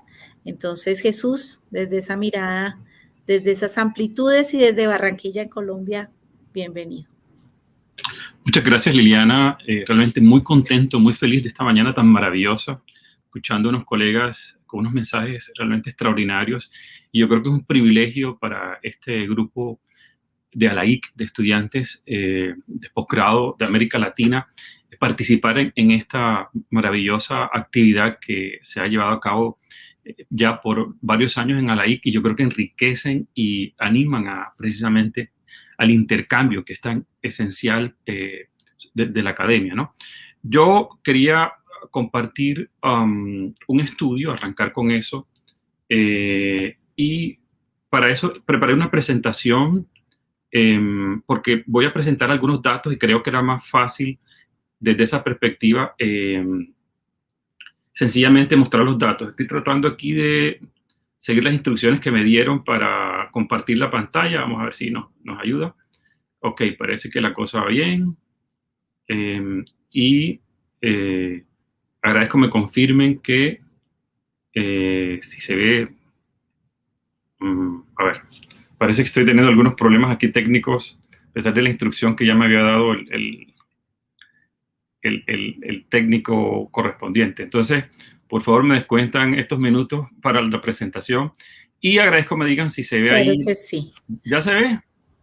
Todavía no lo vemos, Jesús. No, un PowerPoint que tenemos ahí. Bueno, Si ¿no? quieres enviarlo por correo y lo tratamos de poner desde otro lugar. Nuestros apoyos técnicos nos pueden orientar un poco acá, por favor. Sí, exacto. Sí, porque definitivamente es necesario, es clave, digamos, para esta presentación que podamos tener visual de los datos que quiero dar a conocer. Todavía no se presenta, no se aún no. observa. Ok, de acuerdo. Entonces, ¿cómo compartimos esto? ¿Qué nos dicen del equipo técnico Vale, para Norte? compartir la pantalla en la barra de opciones inferior hay un botón que dice compartir con una pantalla y un símbolo de más. Correcto, Si eso es lo que hemos hecho. Damos luego en entras compartir. en la segunda opción, compartir pantalla. Correcto. Y Y luego te me genera sale. una ventana que te dice tips para compartir o algo por el estilo. Sí, de acuerdo. Eso lo cierras, dale en cerrar, aceptar. Ok. Y él genera una última ventanilla que te dice elige lo que quieres compartir. Esa es la que no está saliendo, la que no me estaba permitiendo, ¿sabes? Esa última que tú mencionas no me está permitiendo compartir. ¿No Ok. te parece nada? Ya, parece que sí. Vuelvo a lo mismo. O sea, consejos para compartir pantalla, compartir con 2 monitores, la pantalla compartida, etcétera. Vuelvo a hundir compartir pantalla. Ok. Pantalla completa, ¿verdad? Sí. Y le das clic a la miniatura de tu propia pantalla. ¿De Para que acuerdo? el botón de compartir se torne azul, das clic en el botón compartir. Correcto. Ya hice todo lo que me has indicado. ¿Debería reflejarse en la pantalla el PowerPoint? ¿O todavía no? No se refleja.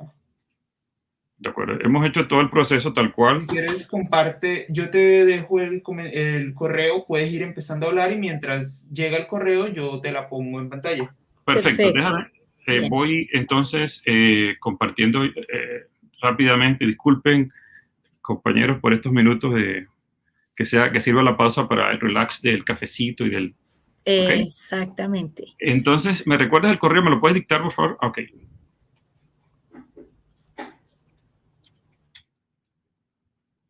Cabril, ¿cierto?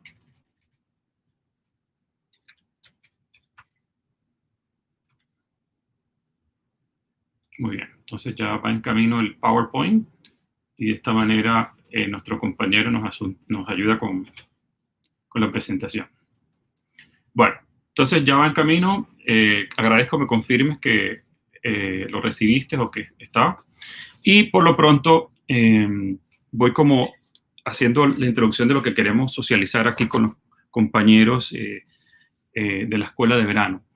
En principio, he tratado de dividir la presentación en 4 grandes momentos. Un primero, atendiendo a la invitación, es una serie de reflexiones, digamos, soportados en datos empíricos sobre esto de las teorías de comunicación dentro de América Latina y fuera de América Latina, y ver cómo se da esa conversación a nivel académico. ¿Okay? Entonces, ese va a ser el primer repaso que vamos a hacer.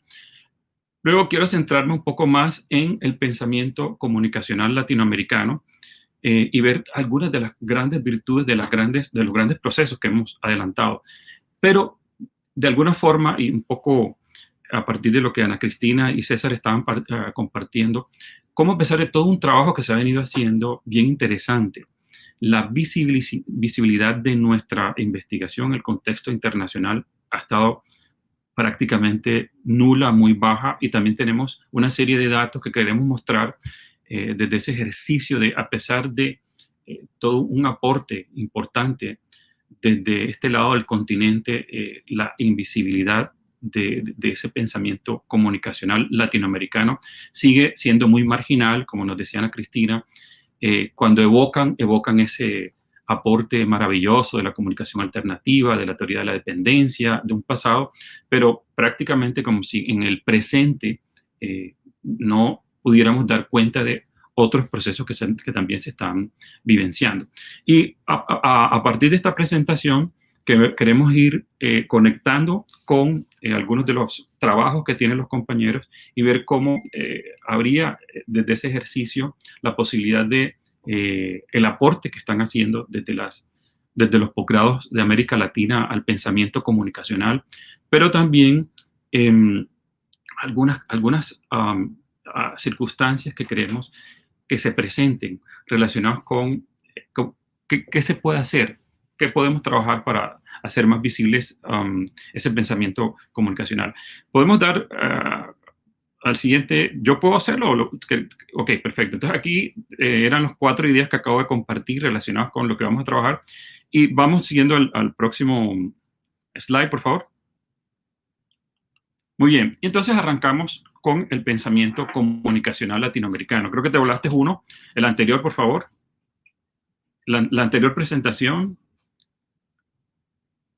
Ahí, de acuerdo, perfecto. Entonces, agradezco, Gabriel, perdóname, vamos a ir como a medida que te vaya indicando, vamos uno por uno para que tenga sentido lo que vamos a ir explicando relacionado con estos hallazgos. Entonces, arrancamos hablando de la comunicación en América Latina, la investigación, y esto que voy a presentar es un artículo que fue recién aprobado, que saldrá en el mes de octubre, y que básicamente recoge una investigación de 10 años, una década, que incluyó 5.600 artículos para hacer un proceso de análisis bibliométrico y 470 también textos, artículos en 24 revistas que se analizaron del 2009 al 2018. La idea era ver el pensamiento comunicacional desde distintas perspectivas. Pasamos a la siguiente diapositiva, por favor. Y una de las primeras cosas que quería resaltar, hay muchos hallazgos que obviamente no vamos a mostrar aquí por razones de tiempo, pero algunos que son muy valederos y yo creo que nos invitan a ciertas reflexiones.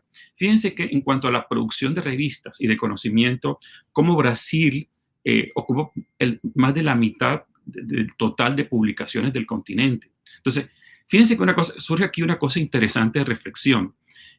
Mientras que Brasil está produciendo cosas muy interesantes y muy variadas, no siempre la otra mitad del continente o la parte hispanoparlante está como siguiendo esa conversación.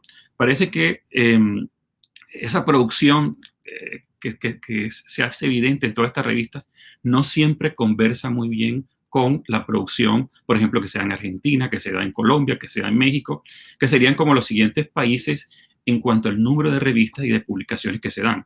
Otra observación que hacemos aquí y comparamos con el contexto internacional de los hallazgos de esta década de investigación es que las universidades ocupan el centro de lo que es la producción de conocimiento. Es decir, casi todas las revistas, fíjense ustedes, casi un 82% que existen en América Latina están asociadas a una universidad.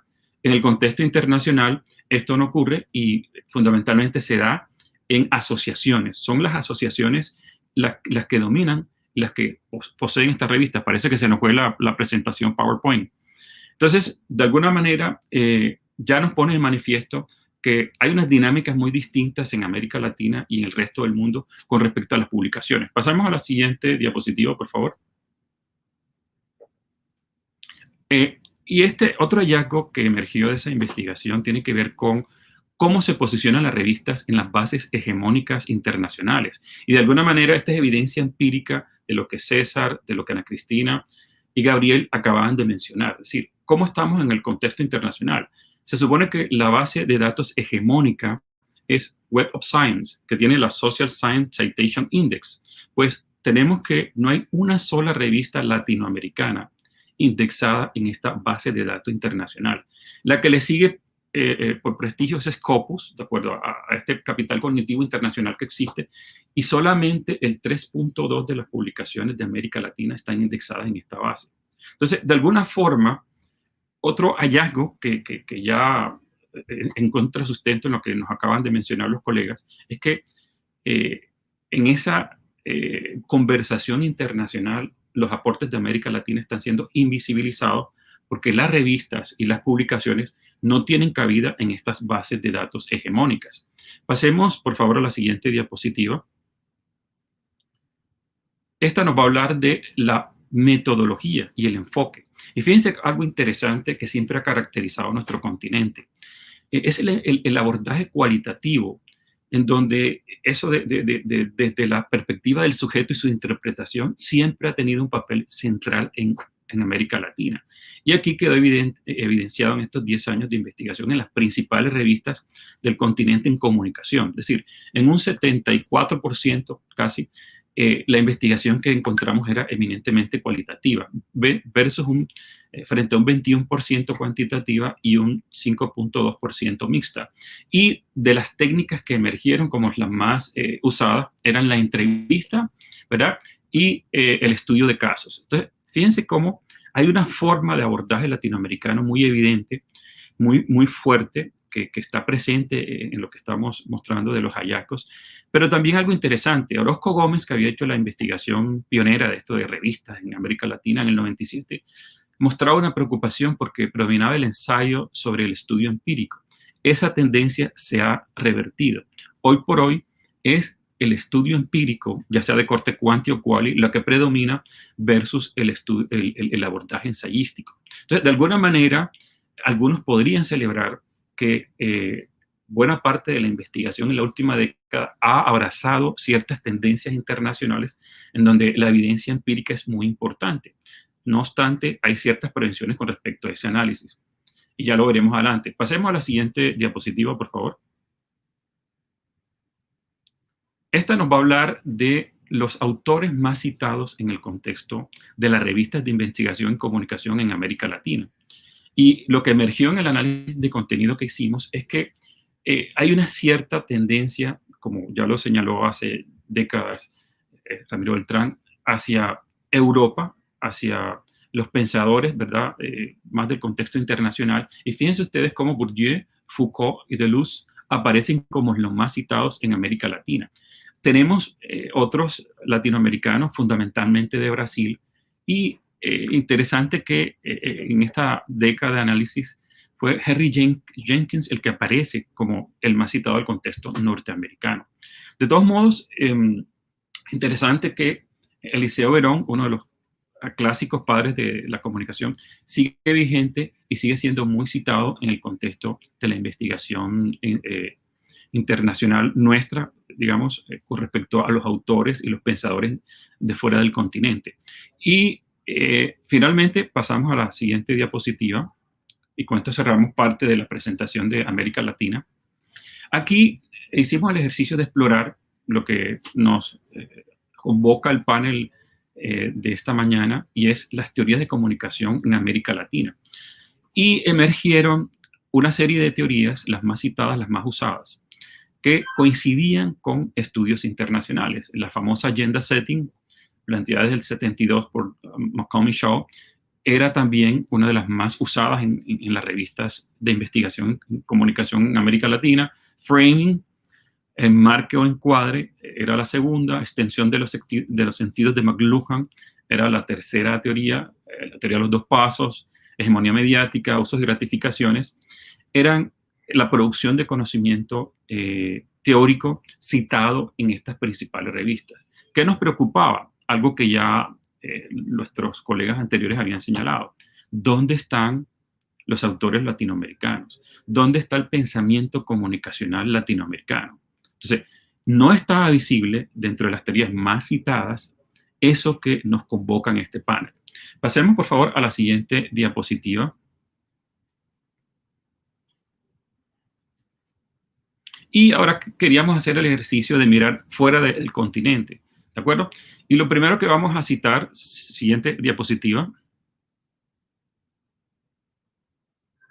es este estudio de Bryan y Mirón, de más de medio siglo de la producción de conocimiento, muy clásico, ya muy citado, en donde analizaban lo que ellos consideraban las revistas hegemónicas del campo. Entonces, los hallazgos, si pasamos a la siguiente diapositiva, por favor, era fundamentalmente agenda setting, usos de gratificaciones, cultivación, análisis del cultivo de Germer, las teorías más usadas en ese medio siglo de investigación que planteaban los colegas Bryan y Mirón. Fíjense que ya empezamos a ver coincidencias con los hallazgos que mostramos de América Latina. Pasemos, por favor, a la siguiente diapositiva. O sea, Bryan y Mirón extendieron el estudio hasta el siglo XXI, hasta el 2004, año en que publicaron, y compararon antiguos journals, revistas científicas, con nuevas. Y básicamente lo que encontraron era que el framing, el establecimiento de la agenda, eran las dos teorías que consistentemente eran más citadas en la investigación de estas revistas hegemónicas. Pero pasemos, por favor, al siguiente estudio, y aquí les vamos a hablar de James Potter, que es también un reconocido investigador en medios y sobre todo medios masivos. Y él también hizo un metaanálisis de los estudios que de manera consistente analizaban la producción teórica y miren las teorías que encontró. ¿De acuerdo? Empezamos a seguir viendo coincidencias. Agenda setting, análisis del cultivo, difusión de innovaciones, feminismo, encuadre o framing, como decíamos anteriormente. Pasamos a la siguiente diapositiva, por favor. Y en esta citamos a un reciente estudio. Es bien interesante porque los tres autores leyeron toda la producción de conocimiento de la revista Journal of Communication en 65 años. Y no solamente investigaron lo que era la producción teórica, sino también la producción metodológica, todo lo que tenía que ver con paradigmas de investigación. Y mostramos, por favor, la siguiente diapositiva. Y lo que observamos es que seguían emergiendo como las teorías más importantes: framing, análisis del cultivo o cultivación, teoría de la consistencia, establecimiento de la agenda, la teoría del aprendizaje social. Entonces, de una parte, la reflexión que nos invita a esto es, estos estudios internacionales básicamente invisibilizan todo lo que es la producción de conocimiento que no es del norte global. Es decir, los autores, las principales teorías son de ese contexto fundamentalmente norteamericano y en algunos casos europeo, pero europeo occidental, ¿verdad? Y de resto, pareciera que toda la producción de conocimiento del resto del mundo no existiera. ¿Qué preocupa? Que precisamente ese ejercicio de reflexión internacional está siendo adoptado en el contexto latinoamericano a veces de manera acrítica. Y esto obedece a unas ciertas lógicas que existen, que también la mencionaron César, la mencionó Ana Cristina, de cómo esa presión institucional que existe hoy por hoy de estar presente en estas grandes revistas, porque las instituciones parten del hecho de que necesitan tener visibilidad en los rankings internacionales, ¿de acuerdo? Y uno de los parámetros centrales de esos rankings son las bases hegemónicas que acabamos de observar, que América Latina no está o está muy marginal en estas bases de datos. Entonces, ya empezamos a ver una serie de conexiones, ¿de acuerdo? Que están de alguna manera posicionando a ese poder del norte para seguir perpetuándose como el centro de producción del conocimiento, y el resto del planeta o el sur global como consumidores, pero que no juegan un papel activo en estos procesos de producción, pese a que están llevando a cabo procesos de investigación muy importantes. Avancemos, por favor, en la presentación. Siguiente diapositiva. Esto era, fíjense ustedes que el paradigma que predomina en casi un 80% es el postpositivista en este 65 años de investigación del Journal of Communication. Entonces, cuando venimos de un enfoque más cualitativo, en donde en América Latina producimos conocimiento desde otra mirada, por supuesto que se choca ante una fuerza tan grande que establece unos parámetros muy concretos sobre este es el abordaje epistemológico que aceptamos en nuestras publicaciones, ¿de acuerdo? Y si pasamos al siguiente cuadro, seguimos con la data que nos ofrece los 65 años de investigación. Fíjense que, por supuesto, un 80% pesa lo cuantitativo, casi que el mismo porcentaje que en América Latina se da lo cualitativo, ¿de acuerdo? Entonces, son naturalezas, formas de abordar la investigación que de alguna forma no conversan, ¿verdad?, con la producción de conocimientos desde el continente. Pasamos a la siguiente diapositiva. Y, por supuesto, los que establecen las reglas del juego desde el norte global nos dicen cuáles son esas estructuras de pensamiento, cuáles son esas teorías que tienen cabida. De hecho, un comentario común que los he leído en algunos de los colegas que están presentes en este panel es que hay que abordar las teorías internacionales, las más discutidas, pese a que de pronto uno está intentando provocar por supuesto, un efecto contrario, y es mostrar otras maneras de abordar el conocimiento, no desde esos paradigmas o desde esos modelos teóricos. Pero los revisores de estas revistas hegemónicas nos llevan a que, si queremos publicar, lo que hay que hacer es reproducir esas lógicas que ya existen y que ya están establecidas, sobre todo en las revistas del norte. Y quisiera brevemente, de pronto, por razones de tiempo, pasemos a la siguiente diapositiva. mostrar que esto no se da, siguiente diapositiva, por favor, no solamente en comunicación, sino en ciencias sociales. Este es un estudio extraordinario de este par de investigadores canadienses, en donde exploraron las 200 revistas de ciencias sociales, o sea, que están en las 200 primeras, de acuerdo a la clasificación de Web of Science, para mirar qué patrones de citación existían, qué autores publicaban. Y miren lo que básicamente vamos a encontrar. Pasemos la siguiente diapositiva. Básicamente lo que nos dice esto, si miramos arriba Latinoamérica, o por ejemplo, vayamos a Europa, la ubicamos en la cuarta línea arriba y la cruzamos con América Latina. Es decir, ¿cuántas veces cita Europa la producción de conocimiento en ciencias sociales en 30 años que hicieron esta investigación? Los investigadores europeos, los latinoamericanos, el porcentaje fue 0% en 30 años. Vamos a Norteamérica arriba y cruzamos con la data de Latinoamérica. ¿Cuántas veces cita Norteamérica a investigadores del sur global? Fíjense, África, Latinoamérica. El resultado es 0%. Vayamos a la siguiente diapositiva, por favor. Aquí ya nos presentan de una manera mucho más específica por región toda la producción de conocimiento. Y miren las dos primeras, Norteamérica y Europa, concentran el 90 y pico % de la producción de conocimiento en ciencias sociales. ¿Cómo ha aparecido América Latina en las 3 últimas décadas? Un 1.2% y un 2.2%. Es decir, eso es lo que en estas bases de datos hegemónicas aparece el conocimiento nuestro divulgado en ese contexto. Y el problema no es solo ciencias sociales. Vámonos a la siguiente diapositiva, que sin duda un autor que recomendamos leer, Demeter, este autor que ha venido analizando en detalle estos dos textos, y muchos otros han hecho un ejercicio muy interesante sobre la producción de conocimiento del continente, y analizó en este artículo 42 años de producción en comunicación. Pasemos a la diapositiva siguiente.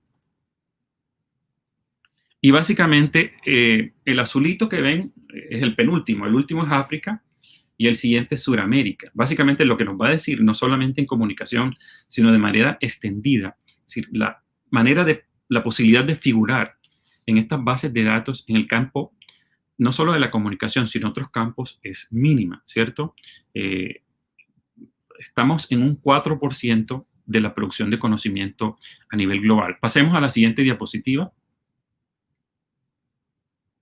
Y en esta gráfica lo que nos dice, el 96% en el campo de la comunicación, en la base de datos Web of Science, es dominada por autores del norte global, el 4% por el sur global, de los cuales América del Sur apenas ha, en 42 años de investigación que hizo el Demeter, producido un 1% de acuerdo a lo que ha habido cabida para esta investigación en este contexto. Entonces, digamos que el ejercicio que queríamos hacer era mostrar de alguna forma lo que ya se ha venido discutiendo, pero con bases empíricas sólidas de esa invisibilidad a la que hemos estado sometidos en este proceso de discusión de la comunicación en el contexto internacional. Es decir, siempre, y si pasamos a la siguiente diapositiva, por favor, y aquí estamos citando a Albuquerque, este investigador brasileño, que hizo el análisis de por qué razón es que la producción de conocimiento se mantiene en el norte global. Por supuesto, y ya lo dijeron nuestros colegas, quienes están en las líneas editoriales, al frente de la aprobación, es decir, los que establecen las reglas del juego en términos de Bourdieu, son académicos del norte global, de universidades hegemónicas que siguen estas reglas del juego que ellos mismos establecieron. Casi un 88% de los editores de estas revistas son editores fundamentalmente del norte global, Estados Unidos, Reino Unido, Australia, Canadá, y sobre todo de universidades que están al comando de esta. Entonces, de alguna forma, vamos ya cerrando. Avancemos, por favor, la diapositiva. La siguiente diapositiva, por favor. Bueno, entonces, algunas de las características que emergían era investigación controlada por hombres blancos vinculados a universidades de élites, ¿verdad? basados en modelos y estructuras epistémicas, teóricas y metodológicas, como observamos en estudios concretos del norte global, un enfoque muy cuantitativo, muy empírico, que a veces no conversa con la tradición que no solamente América Latina, sino muchos otros contextos globales tiene.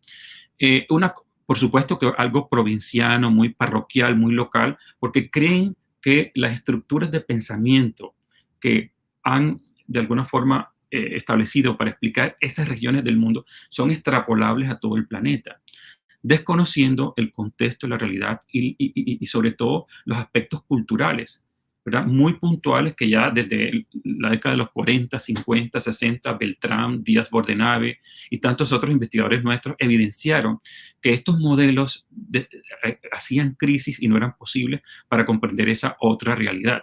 Entonces, pasemos a la siguiente diapositiva. Si miráramos ya de manera concreta todo esto que ha aportado América Latina, siguiente diapositiva, por favor. Lo que vemos es que hay unas cantidades de aportes fundamentales que no están visibilizados, ¿cierto? Y que recogen aspectos que ya los colegas anteriores estuvieron presentando y que de pronto aquí afianzamos. Siguiente diapositiva, por favor, el encargado que nos ayude con esto para visibilizar. La siguiente, sí, la siguiente. Siguiente diapositiva. Sí, citamos acá a Márquez de Melo, a Barranquero, cómo ponían de manifiesto ese hibridismo muy particular que se da en nuestra producción teórica, ¿verdad? En donde entrecruzamos, por supuesto, lo europeo, no podemos negarlo y hace parte de esa tradición, pero también lo mesosuramericano, ¿verdad? En donde culturas precolombinas y poscolombinas también han hecho un aporte importante en lo africano, es decir, ese entrecruzamiento que se da aquí, único y original, es de los aportes que tenemos que hacer visible en la investigación. Y aquí empiezo a rescatar algunas de las cosas que veíamos de las propuestas de los 7 colegas. Es decir, hay 3 investigaciones que se están centrando en aportes de autores locales, nacionales, y su contribución al pensamiento latinoamericano, ¿verdad? José Carlos Mariátegui, Lucio Flavio, desde la perspectiva del periodismo en Brasil, Plinio Marco, ¿verdad? Dramaturgo, que su obra de alguna manera había sido invisibilizada. Entonces, yo creo que aquí empezamos a rescatar aspectos fundamentales de América Latina que necesitan tener esa visibilidad que a veces, por unas razones de la gobernanza de la investigación, no están teniendo esa presencia. Entonces yo creo que eso es lo maravilloso de esta escuela latinoamericana de verano. Es decir, de qué forma, frente a una realidad internacional que está gobernada por una serie de conceptos, prejuicios, provincialismo, ¿verdad? Miradas muy parroquiales que creen que ciertos constructos que se plantearon para comprender una realidad del norte global de un país concreto podrían extrapolarse al todo el universo. Entonces, ¿cómo eso no funciona? ¿Cómo hace crisis? ¿Cómo es necesario explorar otras miradas? Y estos ejercicios puntuales desde América Latina dan visibilidad a esa otra investigación importante que hemos llevado a cabo. Y lo que nos dice aquí también Barranquero, ¿verdad?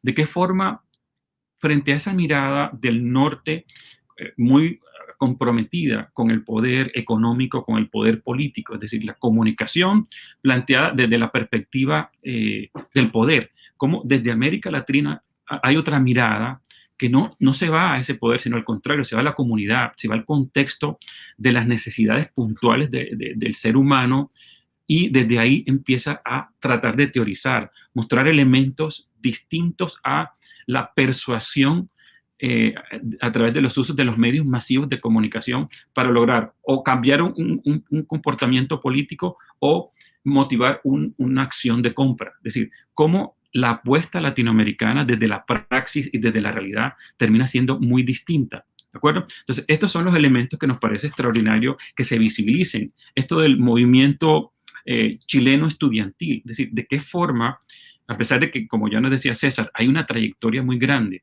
Es decir, pero qué particularidades y qué cosas latinoamericanas puntuales podríamos destacar que alimentara los conceptos teóricos que ya existen y que de pronto por no cubrir la realidad de manera muy puntual, podríamos hacerlo desde nuestra realidad. Esto de la comunicación en Maldonado, en Uruguay, nos parece maravilloso, ¿verdad? Y aquí queremos pasar, avancemos por favor en la diapositiva,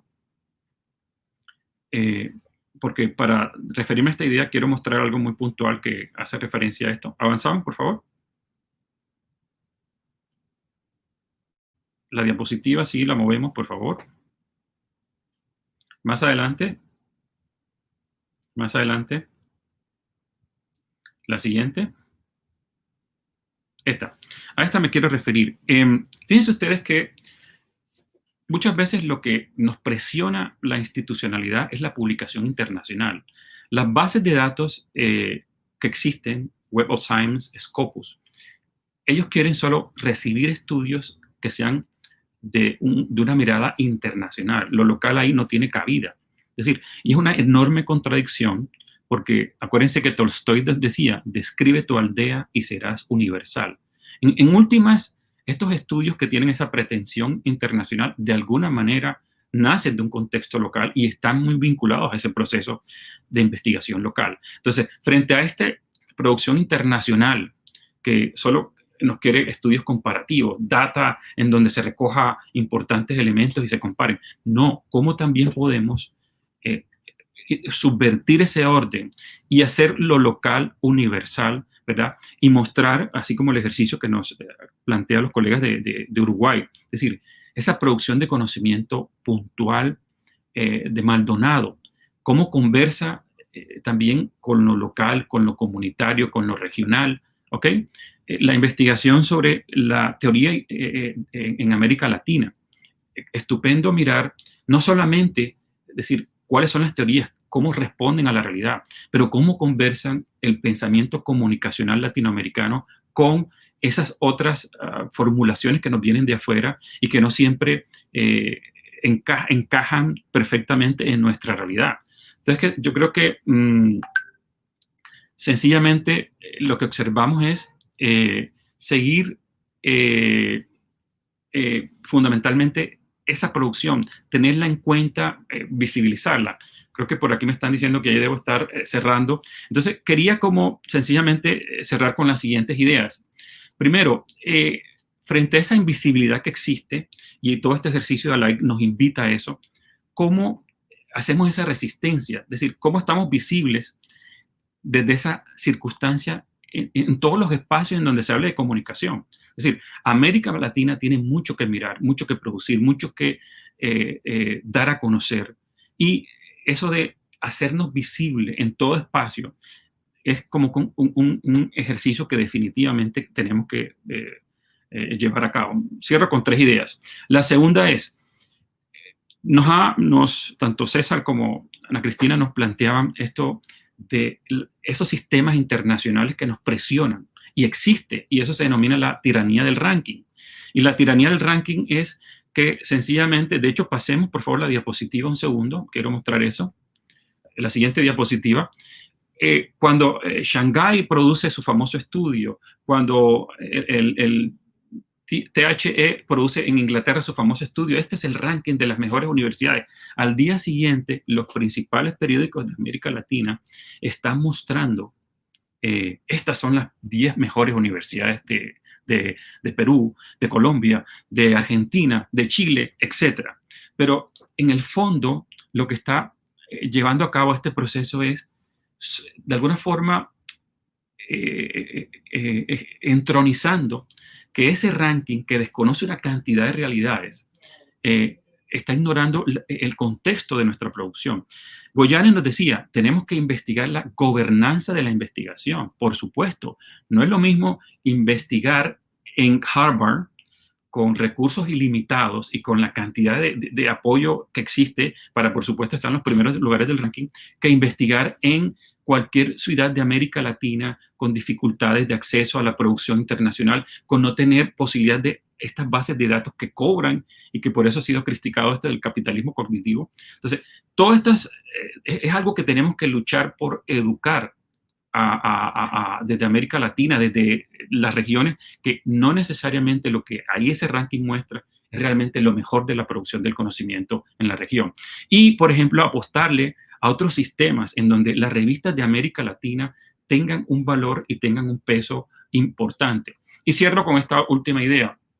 El índice H se ha convertido como en un otro elemento, ¿verdad? Siguiente diapositiva, sí, la última, que nos muestra esto de el número de citas de acuerdo a cuántas veces otros autores nos están referenciando. Pues básicamente lo que hay que decir aquí es que ¿por qué no lo cambiamos al índice D, de diversidad? Y esta idea viene cogiendo fuerza. Es decir, no seguir reproduciendo una lógica que de alguna forma entroniza el capitalismo cognitivo. No, ¿por qué no damos cabida a la diversidad, a otras voces, a otros espacios, a otras epistemologías? Mucho se viene hablando de desoccidentalizar la investigación, pero en la práctica lo que se observa es el mismo proceso de que son los mismos autores citados, las mismas universidades hegemónicas las que producen el conocimiento. Entonces, ¿de qué forma, si le diéramos paso a este ejercicio de la diversidad, de la inclusividad, de permitir que otras voces entren cabida, creo que la polifonía y la producción sería maravillosa? Yo creo que de eso se trata esta escuela de ALAIC, cómo esos procesos que estamos llevando a cabo desde los posgrados también entran en esa gran conversación universal y podemos desde una perspectiva horizontal intercambiar, enriquecernos y también dar a conocer todo lo que nosotros estamos discutiendo aquí en América Latina. Bueno, hasta ahí dejaría. Muchas gracias. Y disculpen este proceso con la presentación, que yo creo que nos dilató un poco la presentación de sí. Gracias, Jesús. Bueno, Jesús pone, como él mismo dice, evidencia empírica sobre esto que ya varios han tocado de la visibilidad. Y bueno, 1000 preguntas podrían salir de ahí con relación a cómo visibilizamos, qué sentido tiene visibilizar, dónde queremos y no estar en el mundo de la circulación del pensamiento académico y no académico, diría yo también. Y creo que darle paso entonces a Eloína es clave, porque seguramente desde su mirada tendrá mucho que decir con relación a lo que los anteriores panelistas pusieron. Eloína Castro Lara es una latinoamericana nacida en México en el año 1986, como ven, nos propone un lugar de enunciación, doctora en comunicación social por la Universidad Nacional de La Plata, con estudios en materia de pensamiento latinoamericano en comunicación, de colonialidad, política y gestión educativa. Ha sido gestora, autora, conferencista, coordinadora en múltiples proyectos relacionados con formación en comunicadores, educomunicación y comunicación de colonialidad. Actualmente Eloína es docente e investigadora de la Universidad Autónoma de Puebla en México y es coordinadora del Grupo Comunicación de Colonialidad de ALAIC. Sin más, Eloína, muchas gracias. Te escuchamos. Hola, buenos días. Espero que me escuchen bien. Bueno, sí, qué bueno, gracias. Antes de dar inicio a esta participación en el panel, quiero extender un inmenso agradecimiento a todas las instituciones involucradas en hacer posible este panel y por haberme considerado participar en esta apertura de la Escuela de Verano ALAIC 2021, un encuentro que considero abierto en el que podemos precisamente sostener diálogos y forjar vínculos, como ya lo mencionaba Gabriel.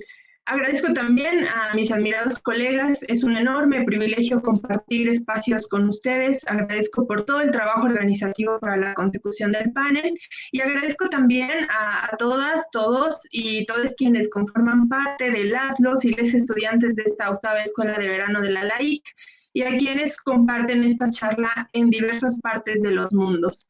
Hablaré rápido para poder compartir lo que traigo en mente. En mi caso, estoy aquí para compartir mis experiencias y algunas ideas todavía inacabadas que provienen del pensamiento y del trabajo colectivo del Grupo Comunicación de Colonialidad, del que formo parte, porque, como lo señalaba una de las intenciones de Andresa Capricci en su registro para esta escuela, investigar la comunicación, en mi caso particular, ha significado partir de actividades colectivas, de un diálogo permanente y del trabajo compartido con mis colegas, que ahora son mis amigos, de este grupo Comunicación de Colonialidad.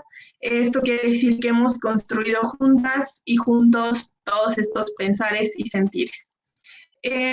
Ante la complejidad de estos escenarios históricos que clamaba Gabriel Kaplun en torno a las teorías de la comunicación, entendemos en el grupo que no se puede concebir un único pensamiento crítico latinoamericano, sino que es deseable la aceptación de unas otras posibilidades de conocimiento. Una de las propuestas intelectuales, una nada más que responde a esa necesidad, es el grupo Modernidad / Colonialidad a manera de estudios decoloniales, y que exploran las dimensiones del ser, del poder, del conocer, apelando principalmente a la liberación del pensamiento de este capitalismo cognitivo occidentalocentrado, como ya lo abordaba Jesús hace unos minutos, y a la justicia epistémica.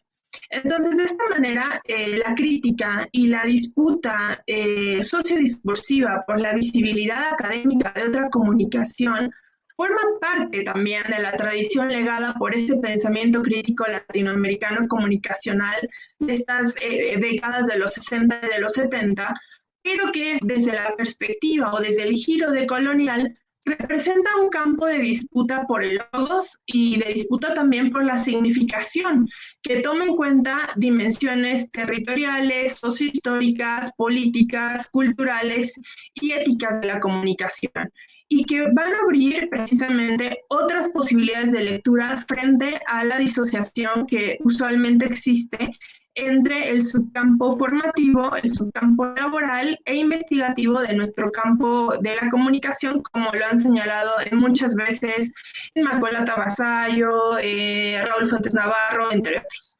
Entonces, primeramente, un poco en la lógica que está desarrollando Nicolai Navia, de Colombia, en torno a las tendencias en la enseñanza de las teorías de la comunicación, me gustaría aclarar algunas nociones en torno a la decolonialidad y después acerca de las articulaciones que también son intertextuales, parecidas a las que desarrolla Ana Carolina de Brasil en su tesis, entre comunicación y decolonialidad. Pues a pesar de una muy clara adscripción teórica y metodológica de los proyectos de tesis que nos han facilitado y que forman parte de esta edición de la 8ª Escuela de Verano de ALAIC, todos potencialmente podrían adoptar la mirada decolonial a sus respectivos temas y objetos, pues la importancia de hacerlo radica en una especie de viraje epistémico que va a desembocar también en un viraje político y ontológico para inicialmente resignificar los procesos comunicacionales. Entonces empiezo por la decolonialidad.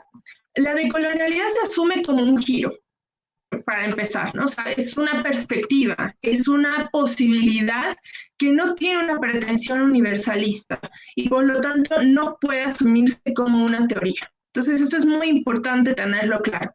El giro decolonial parte de la idea de este proyecto de modernidad / colonialidad que acuñó el pensador peruano Aníbal Quijano y que desde el 98 viene forjando interlocución entre muchos intelectuales latinoamericanos, algunos radicados en el exilio en Estados Unidos, algunos también por gusto, ¿no? Por oportunidades de trabajo, y otros que radican en América Latina. Entonces, el proyecto de la modernidad / colonialidad se refiere a la forma en que ambos conceptos, modernidad y colonialidad, son inseparables. O sea, no hay modernidad sin colonialidad, pues la colonialidad es el componente necesario de la modernidad. Así se ha estructurado el conocimiento y se han consolidado las instituciones y sus actores a partir de la matriz colonial del poder, que revela una retórica civilizacional, pues se considera que este proyecto moderno colonial no resiste a reconocerse como un hecho histórico, por lo que se establece como un proyecto de dominación de carácter ontológico y epistémico fundamentado en una visión occidental y particular de este ethos europeo como relato universal, ¿no? Y que va a extender precisamente de manera geopolítica sus imposiciones históricas, culturales, cognitivas sobre los sures del mundo, ¿no? Y que va a incidir también en la constitución de las relaciones humanas dentro de estos mundos. Entonces, nosotros podríamos retroceder en la historia colonial latinoamericana, muy, muy atrás, para encontrar diversos semilleros del pensamiento colonial en la región, que parten de ideas relacionadas a la reafirmación, a la independencia, a la resistencia y a la liberación del ser nuestroamericano, como decía José Martí, desde que inició el proceso de conquista, es decir, al mismo tiempo, así, en paralelo, que nace la modernidad europea. Entonces, el abordaje del pensamiento latinoamericano frente a esta violencia política y epistémica no puede obviar tampoco los discursos y las praxis de protesta, de independencia, de emancipación indígenas y americanas, la conciencia del estado de subalternización en diversos personajes de la historia. Uno de ellos, Mariátegui, protagonista de la tesis de Ana Andrada, como tampoco las concreciones que se hicieron desde la literatura latinoamericana, que como también está trabajando José Evangelidis en su tesis, nombraron y relataron incluso antes que las ciencias sociales procesos de invisibilización constitutivos e inherentes a la realidad desgarrada de nuestra América Latina. Entonces, si bien las prácticas decolonizadoras encabezadas por comunidades y sujetos alternizados han existido a lo largo de la historia de todos los pueblos, en el caso que nos compete, en opinión de Miñolo, los antecedentes de los estudios decoloniales tienen su fundamento en la conferencia de Bandung en el 55, o sea, hace 65 años, en donde países asiáticos, países africanos, se reúnen para generar otra opción por fuera del capitalismo, pero también por fuera del comunismo, y eso fue la descolonización con ese. Pero también radican los antecedentes en el trabajo intelectual de Fanon, de Azaldúa, o algunas praxis, ¿no?, como la de Rigoberta Menchú, sin dejar de mencionar, claro, que este giro decolonial también fue influenciado por el propio pensamiento crítico latinoamericano de estas décadas que ya mencioné, del 60 y el 70, en las voces de Dussel, de Leopoldo Sea, de Augusto Salazar Bondi, de Rodolfo Kusch, ¿no?, entre otros, y también del grupo de estudios subalternos de la India, ¿no?, que tienen una orientación más postcolonialista. Pero bueno, entonces la decolonización, ¿qué es? Viene a ser la lucha que se da en este terreno de la matriz colonial del poder occidental como forma de contrarrespuesta a la colonialidad, que va a constituir un marco de pensamiento ajeno al eurocentrismo y radicado en la cultura del silenciado, del invisibilizado, del subalternizado. Y vuelvo a repetir, sin la pretensión universalista de estos otros modelos de pensamiento. Entonces, bajo este esquema, y a decir de Eugenia Borsani, una gran teórica argentina, la práctica decolonial va a desmontar y va a visibilizar a la lógica que estructura la matriz colonial de poder y que se abre, ¿no?, a otras trayectorias, a otras rutas teóricas, a otras rutas prácticas, a genealogías negadas y que nos invita de alguna forma a optar por otros domicilios epistémicos y políticos. Y entonces es así como la decolonialidad configura la interpretación analítica y teórica de los fenómenos de acuerdo a este proyecto modernidad/colonialidad, y que está enmarcada en relaciones raciales y en interseccionalidades que impulsan la liberación ontológica, epistémica y práctica. Entonces, por ende, la decolonialidad requiere de una reconstitución epistémica, de unas geo- y corpopolíticas del conocimiento, del entendimiento y del ser. Entonces, al ser una crítica de la modernidad colonial eurocéntrica, el proyecto decolonial destaca formas no eurocéntricas de ser, de conocer, de poder y de estar en el mundo. Cuestión que va a marcar la diferencia con esos estudios postcoloniales que ya habíamos más o menos mencionado. Entonces, la decolonialidad es una otra matriz, o sea, es una otra cosa desde la cual pensar y estructurar a la comunicación por fuera del pensamiento occidental, y que desde América Latina se construye como un pensamiento universal situado, como menciona Kusch, como menciona Scanone, y que busca nuevas articulaciones que redefinan espacios, que construyan actores, que nombren objetos y fenómenos desde nuestra territorialidad en un proyecto identitario deseable, anclado sobre todo a la lucha entre proyectos civilizatorios. Entonces, en el grupo Comunicación-Decolonialidad, que ha formado parte de la LAIC en las últimas 3 ediciones, creemos que este recorrido nos permite, como comunicadores, retar y ampliar la conciencia, recuperar al comunicador y a la comunicación como campo y como proceso, desde los modos problemáticos de nuestras latitudes y convocarla desde nuestra realidad, siguiendo también las preocupaciones intelectuales que también forman parte de esta escuela a través de los trabajos de Carla Muñoz y de Lucía Fernández, quienes están explorando el campo profesional de la comunicación en Uruguay. Entonces, en nuestro campo no es sorpresa encontrarnos con que el pensamiento que domina la reproducción y el consumo de conocimiento en América Latina no sea latinoamericano, como ya nos comentaba Jesús hace unos minutos. El logo preciado por la academia, cuyas representaciones privilegiamos tempo y espacialmente, es el que proviene de Occidente, como de alguna manera también ha hallado Nicolai Navia y también el mismo Jesús. En ese sentido, la circulación del saber comunicacional dentro de las universidades latinoamericanas es un pensamiento mayoritariamente eurocéntrico, en el mejor de los casos crítico, pero casi siempre anclado al funcionalismo y al desarrollismo.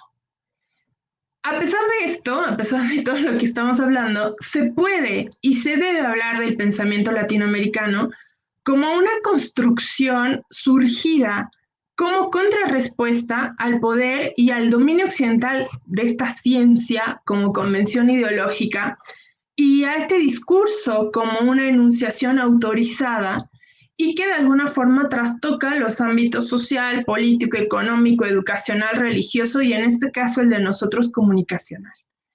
En ese sentido, la decolonialidad se va a plantear en primer lugar como un ejercicio de liberación, ¿no? Que en palabras de Miñolo implica un desprenderse, ¿no? Implica una desoccidentalización de esa estructura general del conocimiento comunicacional para poder emprender una reconstitución epistémica, es decir, de reconstituir las formas de pensar, los lenguajes, las formas, los objetos y el estar en el mundo de los actores comunicacionales, y que esta retórica de la modernidad desautoriza y además hace invisible, ¿no? Silencia.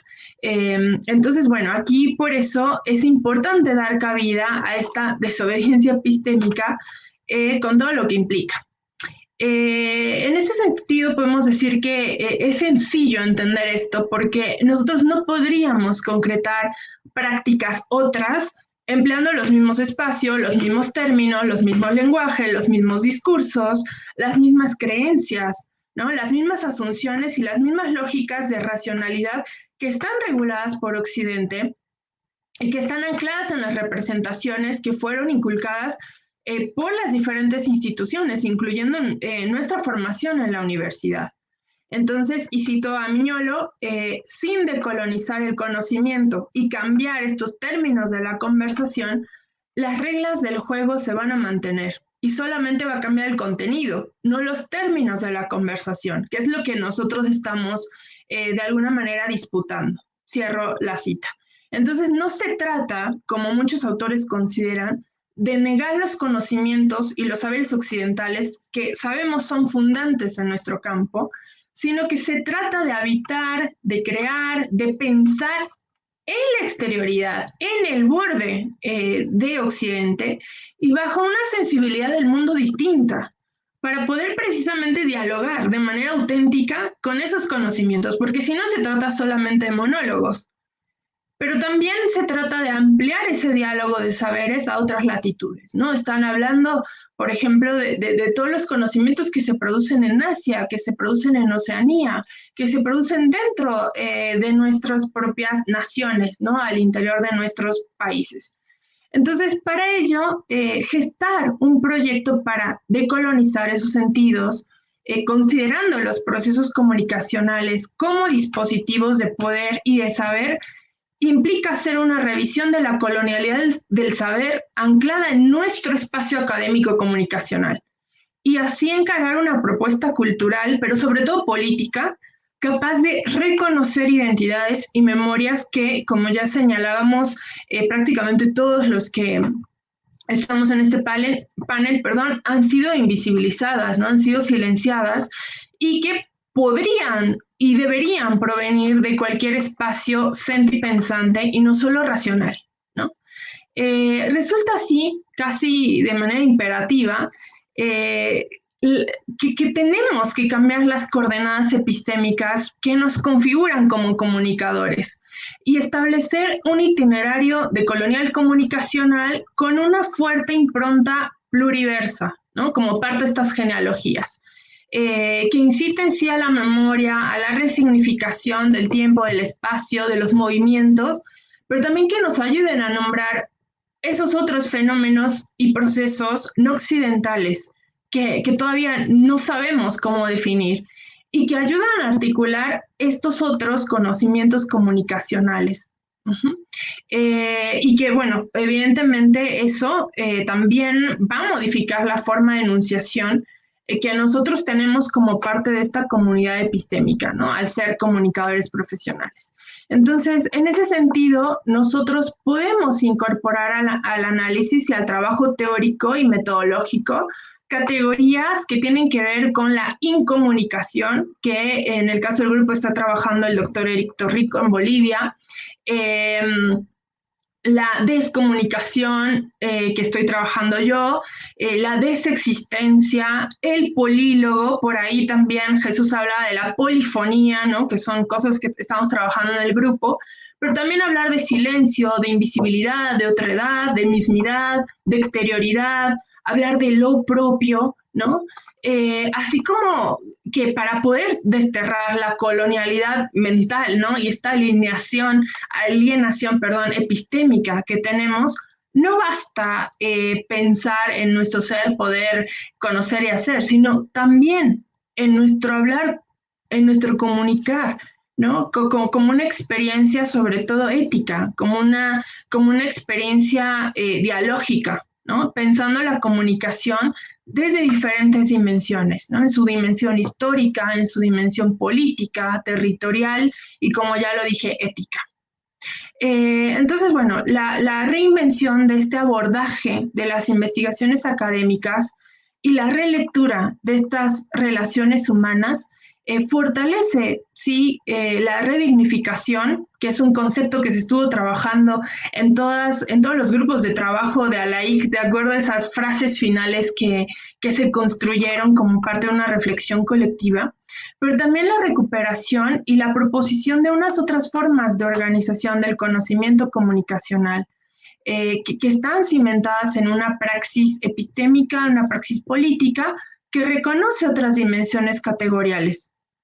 Una de ellas, el territorio, ¿no? Hablando precisamente de América Latina.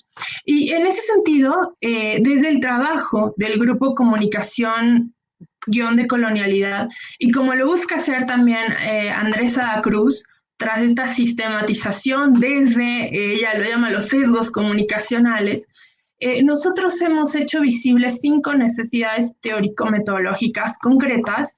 Y en ese sentido voy a retomar algunas de las consideraciones que se charlaron hace unos meses en el panel de la ALAIC con los colegas de la IAMCR. Y estas son las siguientes. La primera es la necesidad de una comunicación alejada del mediocentrismo y la instrumentalización. O sea, buscamos una comunicación enraizada a lo humano y a la convivencia, ¿no? Una comunicación que se plantea vital para la democracia, haciendo énfasis sobre todo en el derecho humano a la comunicación, lo que implica la potencia política de este proceso comunicacional tras el poder y tras el potencial enunciativo y de autorrepresentación de sus actores. 2. La necesidad de dar cabida a objetos comunicacionales otros, como son estos relatos, estas narrativas, estas formas comunicacionales por fuera de la lógica mediática, pero también como prácticas organizacionales relacionadas a una comunidad. 3. La necesidad de categorías comunicacionales otras, como parte de este ejercicio de enunciación de fenómenos comunicacionales sin nombre, que es preciso problematizar y construir desde una matriz comunicacional, y que tienen que ver con también lo que propone Ana en su tesis, ¿no? Actualizar las contribuciones, ¿no? Desde nuestras genealogías. 4. La necesidad de pensar en temáticas comunicacionales otras, pues han encontrado pautas para pensar la comunicación colonial, la herida comunicacional colonial, la incomunicación, la descomunicación, así como el replanteamiento y la resignificación de prácticas y objetos comunicacionales tradicionales, como sucede con los trabajos relacionados al periodismo, a los medios o a la comunicación para el desarrollo, aunado también a una discusión filosófica de la comunicación y de la relación entre objetos y sujetos. Y la quinta, para finalizar, el reconocimiento de estas genealogías otras, en donde los trabajos investigativos que cuenten con la participación de actores revaloricen el locus enunciativo plural, como ya lo mencionaba Gabriel, desde el feminismo, desde el diálogo interreligioso, desde lo indígena, lo afrodescendiente, lo mestizo, por fuera de los binarismos occidentales del género, la identidad de la orientación sexual, desde lo no burgués, que incluya voces infantiles y juveniles, y también desde la vejez, sin que ello suponga una práctica de extractivismo epistémico. Entonces, la decolonialidad como postura implica para la comunicación una toma de posición y un acto cognitivo crítico de justicia y de liberación epistémica que va a derivar sobre todo en la transformación de este campo de la comunicación, de los procesos comunicacionales y del trabajo mismo del comunicador profesional, que implica no solo reconceptualizar estos saberes que ya nosotros tenemos, sino que también implica ser conscientes críticamente de esta mirada geopolítica al momento de producir, de hacer circular, pero también de apropiarse del conocimiento. Y que como investigadores, formadores y profesionales de la comunicación, hemos de problematizar en pos de la búsqueda de opciones epistémicas, teóricas, metodológicas, otras, que deriven en la recuperación y en la deconstrucción, ¿por qué no?, de las memorias y del proyecto identitario del campo y de su comunidad epistémica dentro del sur global, ¿no? Hablando de esta internacionalización que nos interpela. Entonces es preciso pensar la comunicación como este campo abierto, como este campo dinámico, como ya lo mencionaba el doctor César Bolaño, por lo que frente a nuestra propia territorialidad surgen algunas preguntas y con ello cierro. ¿Qué alcances puede tener la decolonialidad en la transformación de los conceptos, de las prácticas y de los productos comunicacionales? O sea, ¿cómo serían sus tesis si retomaran una lectura decolonial? ¿De qué manera los saberes comunicacionales no académicos están presentes también en la decolonización del campo? ¿Cómo puede la decolonialidad posibilitar una ruta que no se reduzca a ser una crítica de lo que ya está en el campo comunicacional? ¿Y qué significa para nosotros como investigadores, como estudiantes, como comunicadores profesionales, problematizar esta relación, este enclave, este vínculo entre comunicación-decolonialidad? Y bueno, de mi parte eso sería todo. Les agradezco muchísimo la atención y me parece que cedo la palabra a Sandra. Eloína, muchas gracias. Bueno, mucho que poner ahí también, incluso esos cuestionamientos que ofrece Eloína al final, podrían ser incluso articuladores de lo que hemos venido escuchando a lo largo del panel. Pero para establecer el diálogo, me voy a permitir como proponer algunos puntos, y entonces ahí invitaré a nuestra ayuda técnica a que ponga en pantalla a todos nuestros panelistas, y les propongo que hagamos la charlada. Yo intentaré ir incorporando algunas de las preguntas que tenemos en el chat y que se articulan como algunos núcleos de sentido que he tratado de organizar. Lo primero, decir que al parecer, desde las miradas de todos los que nos han acompañado, hay una configuración de una crisis, digamos, un momento crítico, un momento de movimiento que cada uno lo ha delineado de diferentes maneras. Iniciando Gabriel lo mencionó como una esquizofrenia, con la metáfora de la esquizofrenia, y cada uno desde su lugar ha pintado la crisis de diferentes maneras. Y las participaciones en el chat son muchas en torno a qué hacer frente a esa crisis que está marcada por rasgos como la invisibilidad, los círculos viciosos en la construcción teórica, la dificultad para reconocer lo contemporáneo en relación con las categorías más tradicionales, digamos, en el pensamiento comunicacional de América Latina, la universalidad en relación con lo más particular, lo global y lo local. Entonces ahí están pintadas como esas tensiones. Y varias de las preguntas están encaminadas hacia cómo enfrentarlo, ¿no? ¿Qué requerimos hacer desde la investigación para enfrentar este panorama que podemos pintar como crisis, ¿no? No sé, ¿quién quisiera empezar? ¿Cómo hacemos una ronda? Ahí está Gabriel. De pronto nos falta sesión. Puedo. Si quieren, por puedo. Favor, no hay problema. Adelante. Primero un par de avisos, porque vi también en el chat algunas preguntas, y enseguida voy a tu pregunta, que me parece sustancial, efectivamente, ¿qué hacer? ¿No? Un par de cosas nada más. El libro al que hice referencia es un libro de Alaik publicado a fin del año pasado, que se llama Tradiciones de investigación en diálogo, estudios sobre comunicación en Europa y América Latina. No solo porque nos dio mucho trabajo, pero de verdad lo recomiendo. Creo que vale la pena para pensar en esto de conversar entre el pensamiento occidental tradicional, europeo, y el pensamiento latinoamericano, si es que existe en comunicación, porque me parece que ahí hay mucho para hacer. La suerte o lo bueno es que fue un verdadero diálogo. Ese libro es la expresión de un diálogo de verdad, que no fue un diálogo eurocentrado. Hasta al revés, en algún momento tuvimos que pedirle a algunos europeos que por favor hablaran de Europa, que se centraran en su conversación al principio en lo europeo específico, porque tenían, por suerte, una tendencia a hablar demasiado desde América Latina, como mi amigo Alejandro Barranquero, por ejemplo.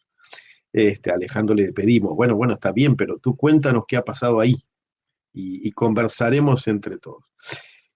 Vuelvo a tu pregunta, que me parece central. Yo hace un tiempo me daba una primera respuesta que todavía veo válida, como una parte del asunto, no, sin desconocer todas las otras, y muy especialmente por ejemplo, la que Eloína daba recién, la necesidad de construir desde otras epistemologías.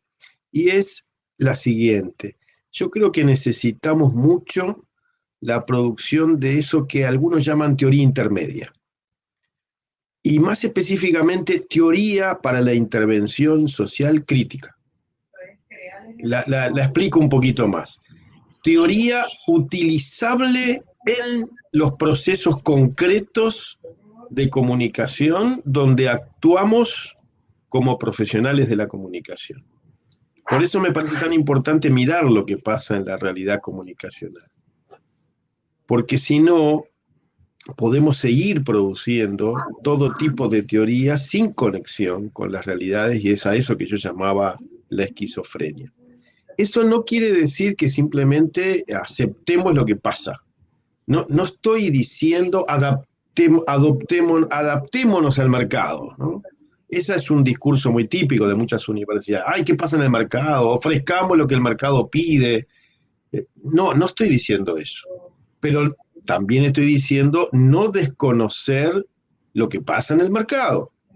Porque lo que pasa en el mercado incide en la vida cotidiana, en la vida de los profesionales y en la vida de las personas en general. ¿Sí? Lo que están consumiendo a través de múltiples pantallas los latinoamericanos. ¿Sí? Y lo que estamos ayudando a generar para ese consumo los profesionales de la comunicación. Ese es un círculo que se cierra. Si queremos romper ese círculo, tenemos que proponer otras posibilidades y hacerlas prácticas, y muchas veces necesitamos para eso. ¿No nos gustan algunas teorías funcionalistas? Bien, propongamos otras, pero propongamos otras con la misma capacidad que el muy buen funcionalismo, porque también hay que reconocerle enormes virtudes. Hacemos a veces un paquete con el funcionalismo demasiado bruto, ¿no? Hay de todo ahí adentro, es una etiqueta demasiado grande, y ahí también hubo y sigue habiendo miradas muy críticas. Pienso en la escuela de Chicago, por ejemplo. No la podemos meter así nomás, como una mirada que no importa. Vaya si tiene filo crítico la escuela de Chicago. Si tuvo y tiene filo crítico, esa mirada, esa corriente. Pienso en Goffman, por ejemplo, en lo que nos ayuda a pensar lo que pasa en la vida cotidiana, hasta hoy, ¿no? Con cosas producidas hace mucho y con cosas mucho más recientes que se siguen produciendo. Pero vuelvo al punto, ahí hay una sana tradición, ¿sí? La tradición de decir, está bien todo lo que pensemos, pero como bien decía Marx, y ahí hago link con mi amigo César Bolaño, ¿no? No se trata solo de interpretar el mundo, sino de transformarlo. Si Marx lo planteaba, tenemos que retomar esa idea con mucha fuerza, y para eso necesitamos teoría que sirva para eso. ¿Hay esfuerzos de ese tipo en América Latina? Sí, muchos, por suerte, pero a veces los diálogos teóricos parece que ignoran esos esfuerzos, les parece teoría menor, de poca importancia. Y para mí es de vital importancia esa teoría. Y como bien dice Eloína, puede y debe conectar con lo que hace mucha gente, no solo con lo que escribe mucha gente, con lo que discurseamos muchos, sino con lo que hacen muchos y muchas comunicadores y muchos no profesionales de la comunicación, pero capaces de generar el diálogo alrededor de un fogón. ¿Sí? Y comunicarnos alrededor de ese fuego en una vereda campesina de Colombia o en una favela de Río de Janeiro. Porque ahí hay mucha comunicación que se está produciendo todos los días y que tenemos que saber entender, y saber entender cómo desde esa favela brasileña o desde esa vereda colombiana muchas veces surgen desde abajo las nuevas derechas también, ¿sí? No solo desde poderes globales, que claro que juegan, César, muy fuerte, e imperiales, sino también desde abajo, desde muy abajo, desde una derecha gramsciana y freiriana, como dijo alguien por ahí también, y que a veces parece que nos olvidamos un poco de eso en nuestro trabajo actual. No sé, por ahí, a mí me parece que ahí hay pero una pista necesaria. Gabriel, pone algunas líneas que podrían ligar a varios de ustedes en la conversación, que no necesariamente nos tiene que llevar, y esto lo digo por algunas preguntas de los estudiantes, a algún tipo de consenso, sino tal vez a al establecimiento de algunas fugas o de algunas líneas posibles. Gabriel pone justamente su participación como una línea posible, y sería bueno indagar otras. Gabriel también incorpora el tema de la derecha, y dentro de las preguntas hay varias que se relacionan con eso, con qué hacer. Las preguntas están muy puestas en el qué hacer desde la investigación para la acción, pero también para enfrentar el capitalismo cognitivo, la tiranía del mercado, toda la estandarización, digamos, académica en las formas de producción del conocimiento. Entonces, no sé si César de pronto quisiera entrar ahí brevemente y vamos dando la palabra, o alguna otra. Bueno, yo solamente quería decir que yo estoy muy interesado en ese tema de lo que unos llaman de lo decolonial, porque ahí hay grandes autores, ¿no? Yo en Campo Abierto yo cito mucho a Aníbal Quijano, pero Dussel es como un faro, ¿no? Es un individuo, pero extremadamente marxista, ¿no? Que conoce cómo. Entonces hay mucho, yo creo que hay mucho diálogo que se puede sacar de ahí. Yo pienso como Dussel, ¿no? El capital es la totalidad. El capital constituye una totalidad. Pero hay una totalidad posible, alternativa, que no está construida porque todavía está subsumida, que es la que trae la clase trabajadora. Entonces, la clase trabajadora es blanca, negra, india, etc. Este tema hay que meterlo ahí. Lo que no se puede es separar estas dos cosas. ¿No? Yo entiendo que, por ejemplo, el problema del negro en Brasil es el problema de la clase trabajadora, porque la clase trabajadora brasileña es básicamente negra. Entonces, la discusión sobre sus identidades, etcétera, forma parte de lo que se pretende construir. Entonces, yo creo que por ahí hay unas posibilidades muy importantes de articulación en este momento, y yo creo que lo que yo proponía, que es un nuevo programa de investigación, podría ser muy, muy beneficiado por perspectivas de este tipo, ¿no? Ahora, yo veo en el campo y fuera del campo también a veces mucha incomprensión respecto a este problema, ¿no? O sea, no hay otra posibilidad alternativa. No hay como construir otra totalidad alternativa que no sea por la clase trabajadora, porque nosotros no estamos, nuestro problema no es la modernidad, nuestro problema es el capitalismo, es la modernidad capitalista. En esto estamos metidos hasta el presente momento. Entonces, yo, intelectual boliviano, supongamos, tengo que ponerme contra el golpe contra Evo. Esto es fundamental.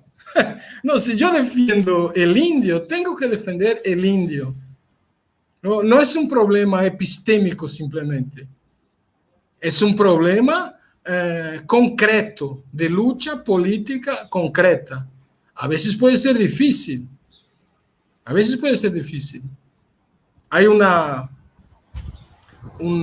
tramo del libro de Fanon en que alguien dice que, como dice, que no sabría cómo vivir un blanco, no sabría cómo vivir en un lugar donde solo hubiera negros. Y contesta Fanon: a mí no me importaría vivir en un lugar donde solo hubiera blancos como Jean-Paul Sartre y un otro que era su amigo. Dice, este es el problema, esto es lo que hay que construir.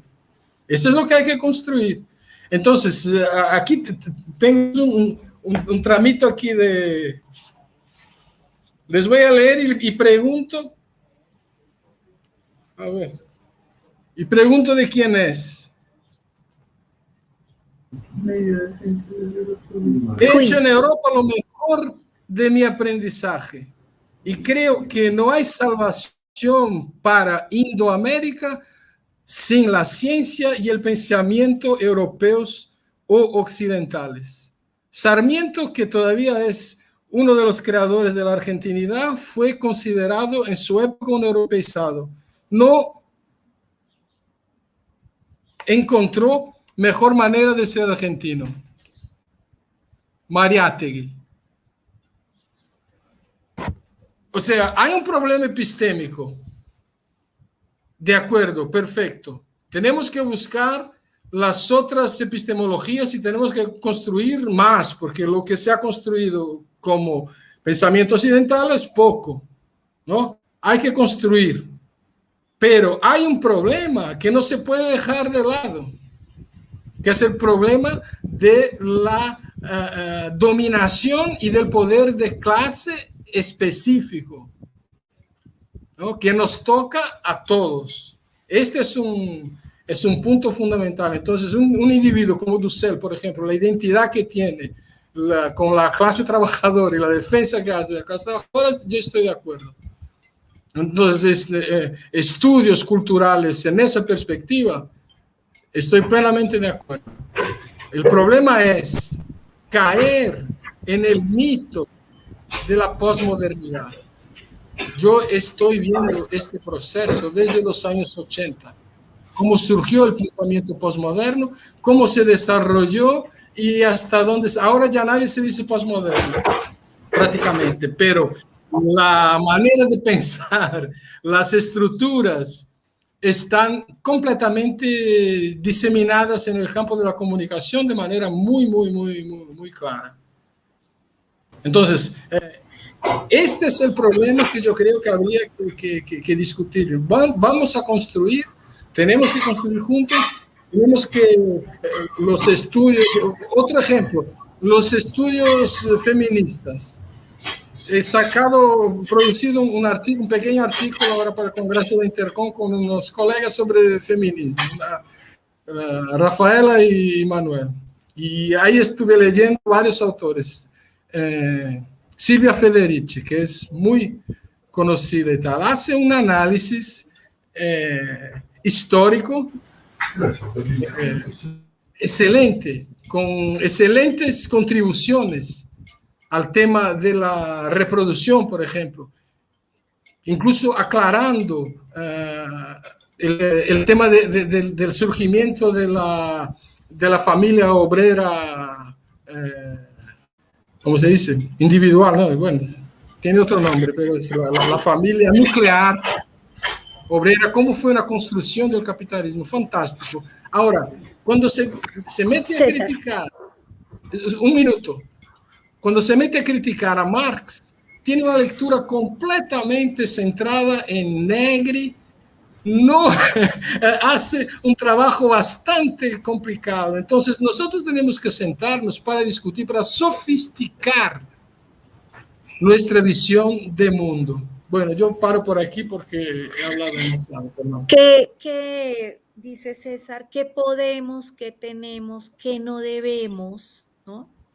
Y creo que Loína podría un poco entrar a nutrir este asunto. Podríamos pensar, y entonces yo ayudo a poner un poco la piedra en el zapato, podríamos pensar en esos términos de debemos, podemos, no debemos, sí podemos, o hay otras posibilidades de entrarle a esta situación crítica, digamos, de crisis epistémica y crisis, digamos, más allá de lo epistémico en nuestro campo.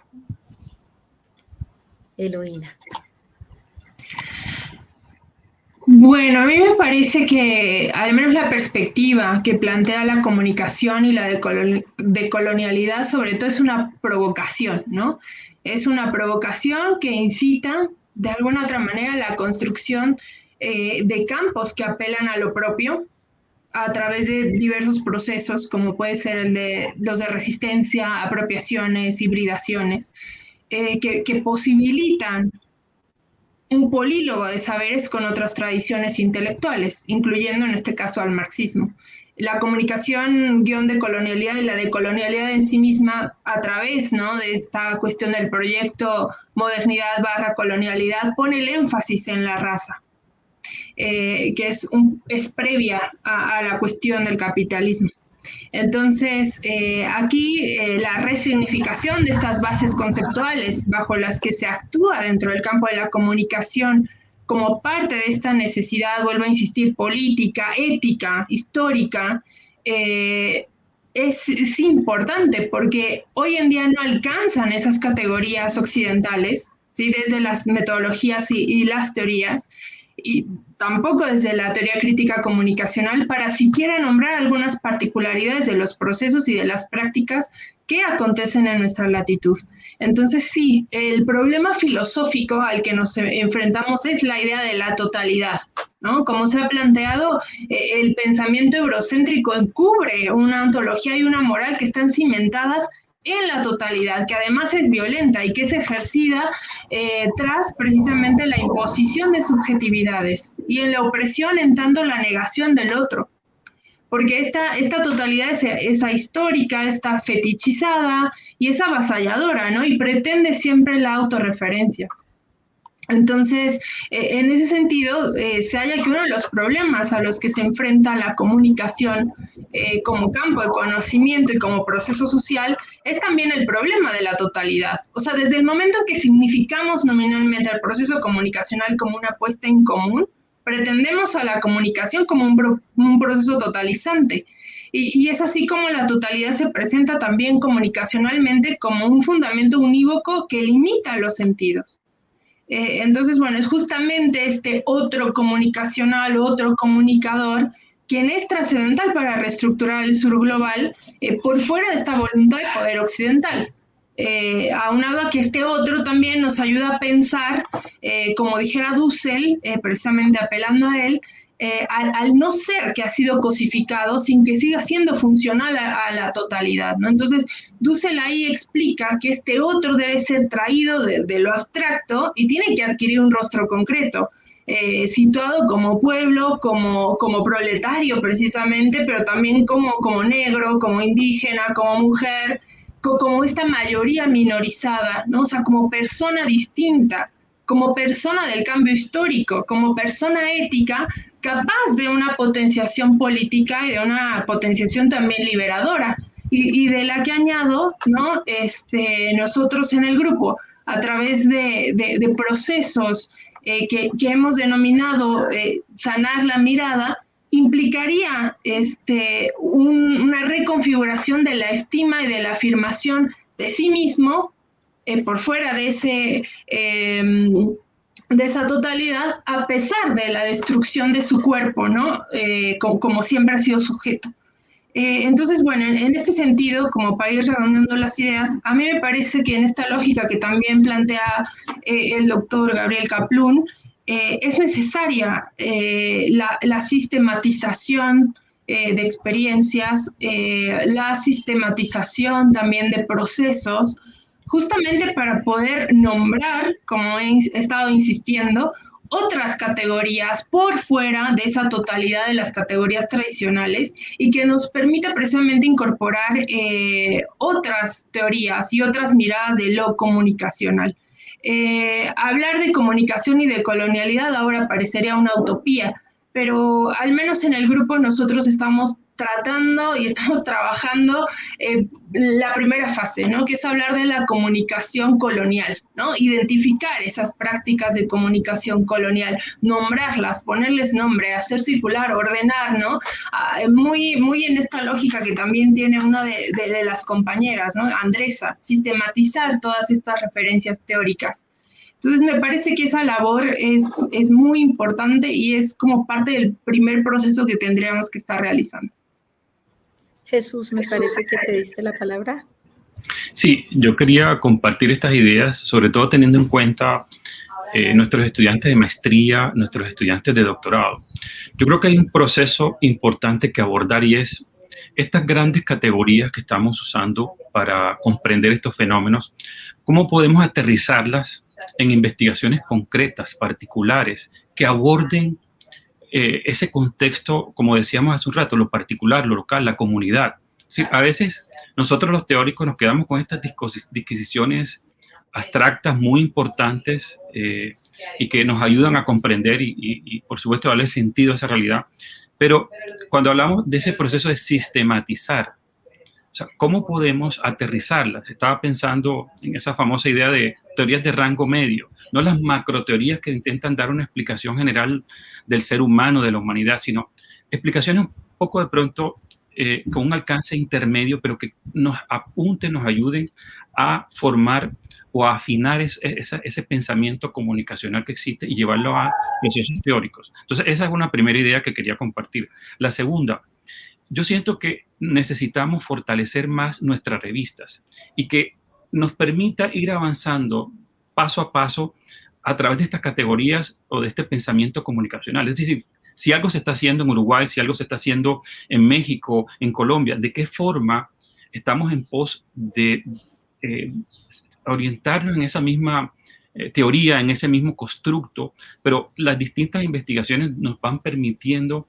una elaboración más sistémica, más rigurosa, ¿de acuerdo?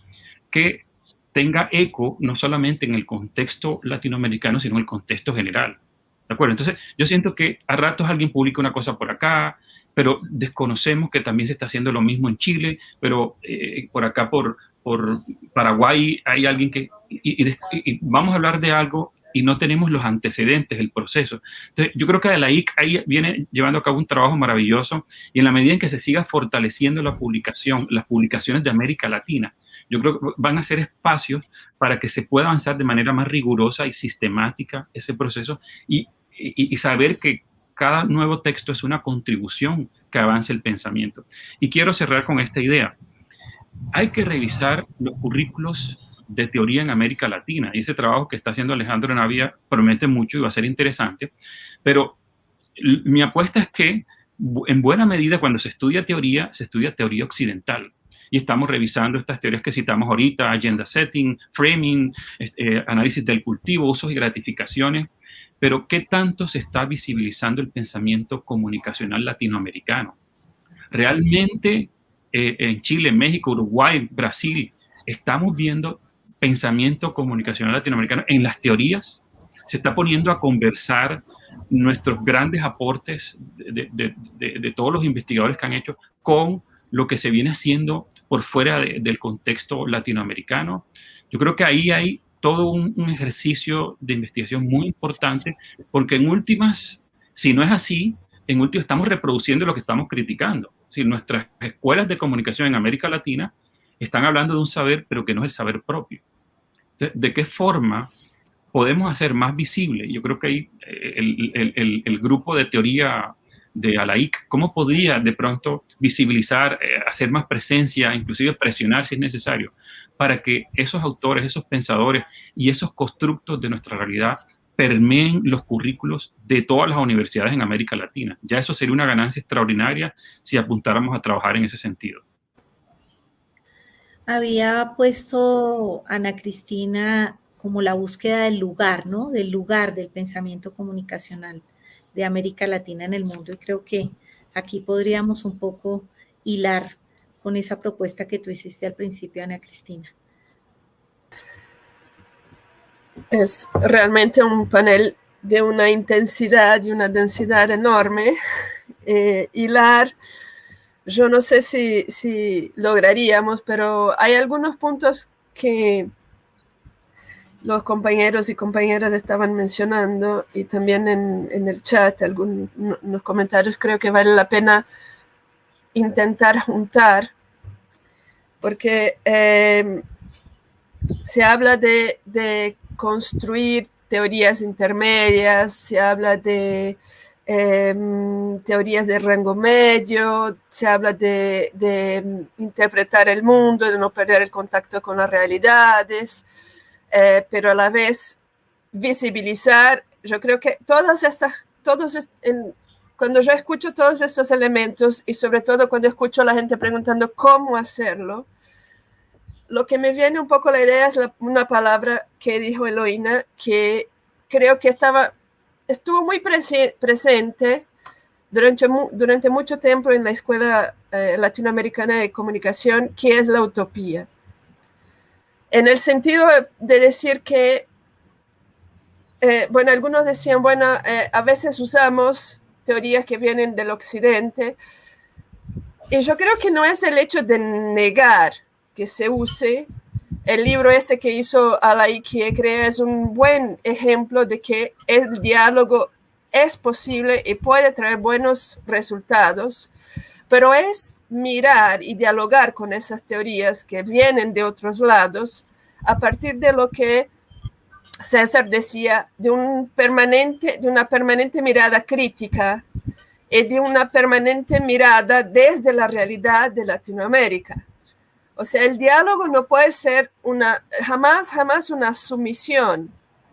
Entonces, cuando yo decía al principio que esa relación, esa dicotomía entre teoría y práctica, que muchas veces en los debates internacionales tratan de ponernos ahí, a la América Latina. Acá es el lugar de la empiría, ustedes no producen teoría, produjeron acá y allá en algunos momentos, pero bueno, en general producen la experimentación.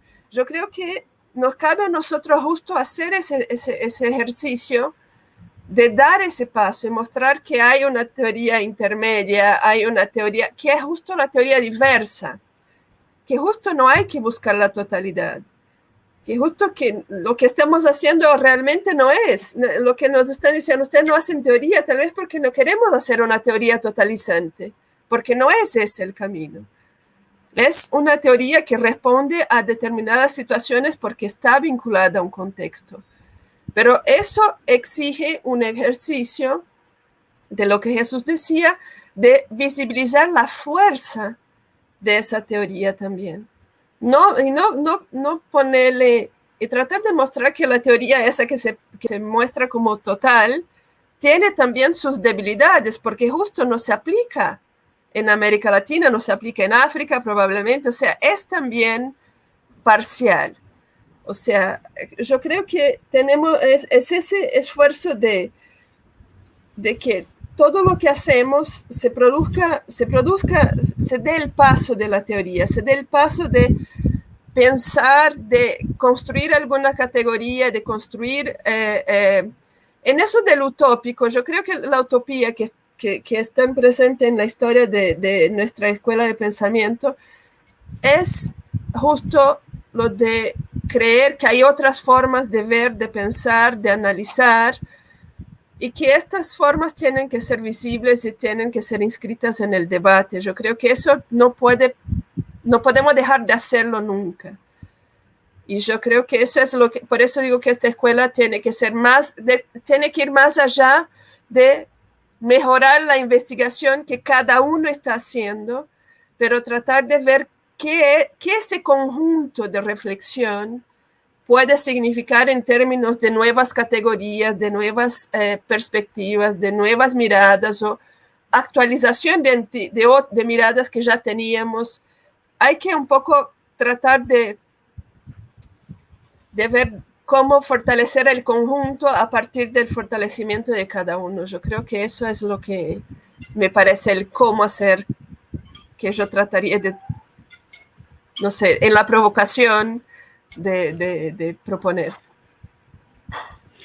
Hay una provocación en el chat que dice: tenemos que hackear la academia en el sentido de integrar lo propio con rigurosidad, pero integrándolo, ¿no? Y se pone mucho en diálogo con la propuesta que hace Eloína de cambiemos no solo los contenidos de la conversación, sino cambiemos los términos de la conversación. Y creo que ahí hay una liga importante con esos quehaceres que salen en las preguntas, que van desde cuál es la autocrítica que tiene que hacer la academia desde el pensamiento decolonial frente a los avances de la derecha, cómo salir de ese círculo vicioso hegemónico, qué hacemos cuando hacemos el intento de citar autores latinoamericanos, pero también terminamos peleados con ellos, cómo generar y proponer las luchas por libertades individuales, pero construyendo también región y pensamiento comunicacional desde América Latina. Así es que las preguntas que empiezan a fugarse por todos lados, en eso que habíamos puesto como el cielo de nubes, que pueden convertirse en una tormenta maravillosa, que las tormentas son maravillosas, está puesto aquí sobre la mesa. Yo creo que podríamos y tendríamos que hacer muchos más diálogos de estos tan diversos y tan enriquecedores, pero los invitaría como frente a este panorama, frente a este cielo lleno de nubes a punto de estallar en esta escuela de verano durante las próximas 2 semanas, dejar para ustedes alguna idea que crean que pueda ser provocadora, motivadora de los ejercicios de los estudiantes que están conminados a este panel teórico, pero de todos nuestros y nuestras 64 estudiantes de la escuela. ¿Cómo ven? ¿Quién arranca? Yo quería hacer una pequeña observación, Claro. una aclaración. Cuando yo digo totalidad, no estoy pensando en una teoría total. Cuando dije totalidad, dije la totalidad del capital, lo que significa que todos, nosotros todos, nuestra relación, nuestro cotidiano, todo forma parte de esto, de manera muy compleja. Y a esto hay que proponer una totalidad alternativa. Estoy siguiendo la línea de Enrique Dussel, ¿no? Que es lo de la clase trabajadora y entendiéndola en lo concreto, como había dicho ya Eloína, o sea, solamente para aclarar el problema, porque si no estaríamos hablando de cosas completamente distintas, ¿no? Claro, no hay las teorías tienen que organizarse y trabajarse según las necesidades concretas que se vive. Yo di el ejemplo aquí del caso boliviano. Hay que defender al indio concreto, no al indio abstracto. No me sirve decir, no, qué bonito, lo decolonial y tal, el pensamiento no sé qué, y estar contra el movimiento concreto de los indios que se ponían contra un golpe de Estado terrible que nosotros hemos visto ahí. Entonces, esta integración no es solamente en el discurso. Esto debe ocurrir en la práctica. La comunicación, el diálogo es mediación. Nuestra función es la función de mediador. Nuestros alumnos nosotros formamos como mediadores. Y como mediadores ellos tienen que tener conciencia de cuál es su papel en la historia. Porque la cantidad de periodistas de extrema derecha que aparecieron en Brasil en los últimos años es algo como impresionante, ¿no? Entonces, ¿qué trabajo estamos haciendo? Yo creo que es la reflexión que debería quedar es esta. Vale, César. ¿Qué trabajo estamos haciendo? Y un llamado de varios también hacia las y los estudiantes a precisar y aclarar los conceptos de punto de partida en la reflexión, me parece que es clave. Gabriel, creo que tienes cerrado el micrófono. Tienes cerrado.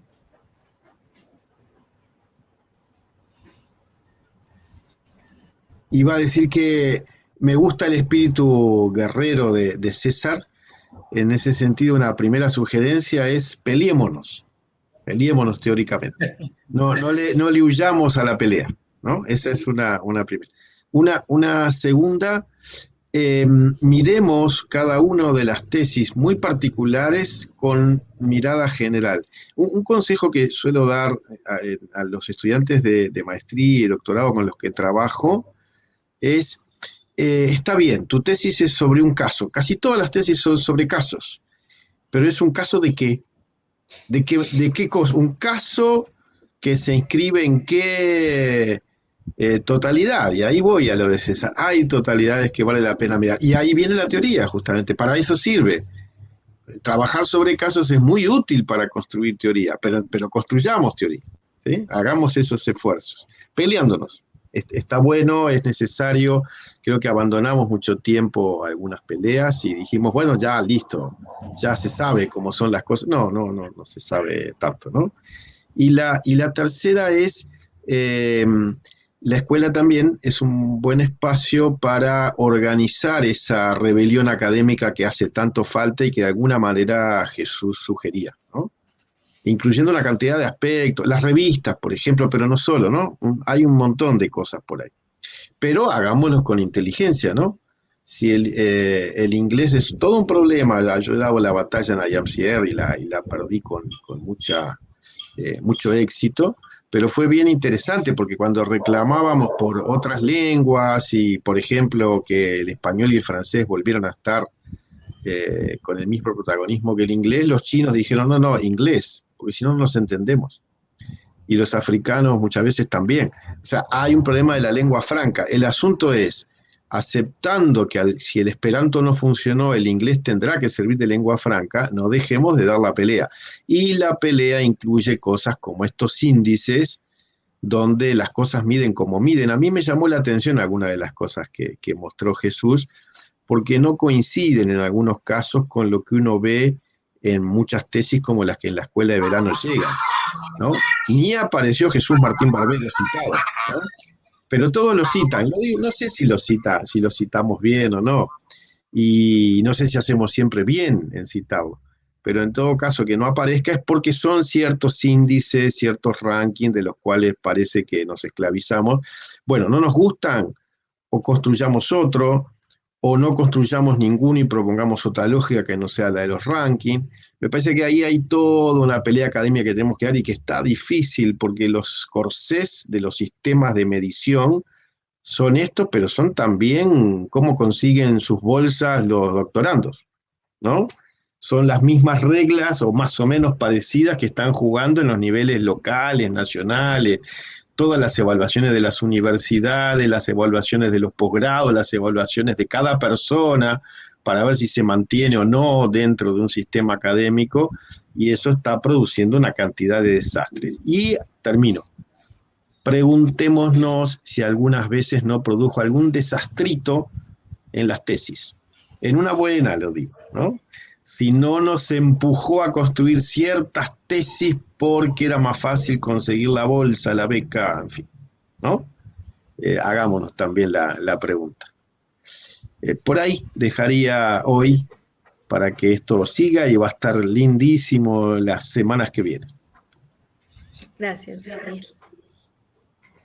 No sé, Ana Cristina, de pronto.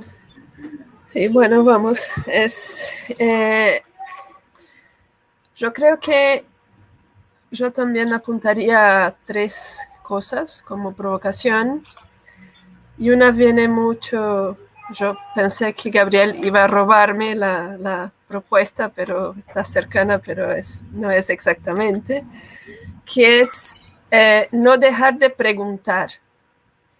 No solo preguntar sobre, como Gabriel decía, qué desastre podemos hacer, pero preguntar, ¿esta es la única manera de explicar el fenómeno que estoy estudiando? ¿Existen otras personas en América Latina? ¿A quién puedo preguntar si hay otra gente, como decía Jesús, si hay otra gente acá en América Latina estudiando y pensando la misma cosa y que podría darme otra perspectiva? O sea, no dejar de preguntar nunca si hay otra opción, si hay otra mirada, hacer la misma pregunta de distintas maneras, escribir la misma pregunta 8, 10, 12 veces, a ver si todas llevan a la misma respuesta, a la misma teoría, a la misma, para buscar esos caminos, para buscar y tal vez y también preguntar, si me deparo con una teoría que, bueno, no hay cómo escaparme, viene de algún otro lado, ¿de qué manera puedo leer esa teoría a partir de lo que estoy viendo en mi realidad? Yo creo que no dejar de preguntar, no acomodarse en ningún momento, yo creo que es una cosa importante. La otra cosa que me parece muy importante es, como provocación, es cuánto estamos tomando en cuenta en nuestras investigaciones de la reflexividad de los actores del campo. Porque muchas veces estamos buscando una respuesta teórica en los teóricos cuando la gente en el campo tiene una formulación reflexiva muy densa y muy profunda que falta solamente poner en palabras. Bueno, solamente no es una cosa tan sencilla, pero que falta justo esta formulación y que entre entonces de qué manera construir junto con esos actores del campo esta nueva formulación, esta nueva manera de leer ese fenómeno. ¿Cómo explican las personas que viven lo que están viviendo? ¿De qué manera puedo incorporar esa reflexividad en mi formulación teórica, en mi formulación conceptual? O para desconstruir otras formulaciones teóricas, usar esa reflexividad para desconstruir también. Y la última, que tiene que ver con el inglés, que es un debate en lo que estoy metida en alguna medida, es que, bueno, realmente los rankings nos están llevando a casi como corderitos hacia concentraciones muy importantes de estas revistas que publican en inglés, porque mismo en nuestros países en América Latina muchas veces nos van a pedir que publiquen allá para tener los puntos necesarios para un montón de cosas. Becas, pero bueno, también promociones, empleo. Pero también hay una gran discusión sobre la pesquisa de acceso abierto. ¿De qué manera publicar en inglés en nuestras revistas, tal vez? Porque si, bueno, nosotros como investigadores muchas veces vamos a pagar una traducción para publicar en otro lado, tal vez pagar la traducción para publicar en la misma nuestra, tener una sección de textos en inglés, con una mirada que no es del inglés dominante, en nuestras publicaciones. No sé, voy a encontrar vínculos con organizaciones internacionales que tienen revistas para que intercambiemos secciones una vez al año, no sé, y pelear ahí también eso, pelear este inglés, porque si es el inglés, ¿qué inglés? Hay que tener dinero, sin dinero no se hace. Bueno, sí, pero muchas veces ponemos nuestro dinero, bueno, yo como latinoamericana ya he pagado muchas veces traductores para traducir o para revisar mis textos, para publicar en la revista británica. Puedo poner ese dinero y publicar en la revista de ALAIC el texto en inglés, tal vez si tenemos una sección para textos en inglés. No sé, estoy pensando en de qué manera entrar en ese diálogo, manteniendo una circulación en América Latina, pero metiéndonos en el foro de anglófono de alguna manera, si es que es eso que nos resta en este momento. Pero es pelear en ese inglés. ¿Qué inglés es? ¿Dónde está este inglés? Yo creo que hay una pelea ahí que hay que hacerla. Vale. Se suma el tema, sí señor, Jesús, solo para decir una cosa más, para ponerle más picante a la tormenta. Se suma, por ejemplo, en el chat también el tema del lenguaje inclusivo. Entonces, no es solo el tema de en qué lengua nos comunicamos, sino además de cómo interpelamos a los otros, las otras, los otros en estas producciones. Jesús. Sí, complementando lo que nos compartía Cristina, como en esa línea, hay un ejemplo interesante de una publicación hispanoparlante que ha logrado consolidarse en el contexto internacional como una de las más importantes en comunicación, en educación, en estudios culturales. Estoy hablando de la revista Comunicar. Fíjense que Demeter, en su estudio del año 2018, el autor que citaba, mencionaba que una de las estrategias para que aquellos que estaban invisibilizados o silenciados en esta gran conversación internacional de la investigación era fortalecer las publicaciones regionales para efectos de que una vez estuvieran en ese contexto de conversación, darle visibilidad a los investigadores de una determinada región. Y él decía, investigadores de investigaciones, revistas de África, revistas de América Latina, podrían fortalecerse y de esa manera ser más interlocutores.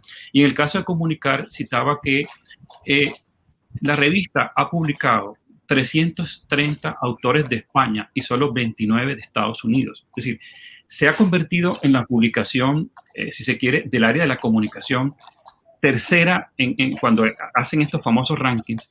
Está al nivel, está discutiendo, está de alguna manera conversando en el campo de la investigación, pero a raíz de un grupo, ni siquiera de una institución, fue la iniciativa de un investigador y de un grupo de investigadores que le apostaron a fortalecer una revista con un trabajo brutal, impresionante, que a la postre la ha posicionado como una de las más importantes. Entonces, yo creo que ahí, un poco haciendo eco con lo que comentaban ahora, en Comunicar, todos los artículos van en español y van en inglés, ¿de acuerdo?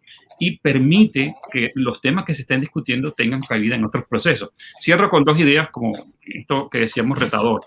Primero, reitero que es importante esto de la gobernanza de la investigación. Fíjense que esto ha estado como invisibilizado.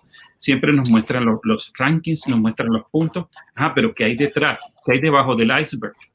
¿Qué lleva ese proceso? Es decir, cómo lo que hemos venido mencionando, si no publicas en una de estas supuestas bases de datos hegemónicas, tu contrato peligra y sencillamente no puedes seguir vinculado a una institución universitaria porque es obligatorio, inclusive con contrato firmado, publicar en una de estas bases para efectos de perdurar en el sistema. Es decir, ¿de qué forma esta nueva generación que se está educando en esta escuela de verano puede empezar a también contribuir a hacer presión, a hacer fuerza para que estos procesos cambien?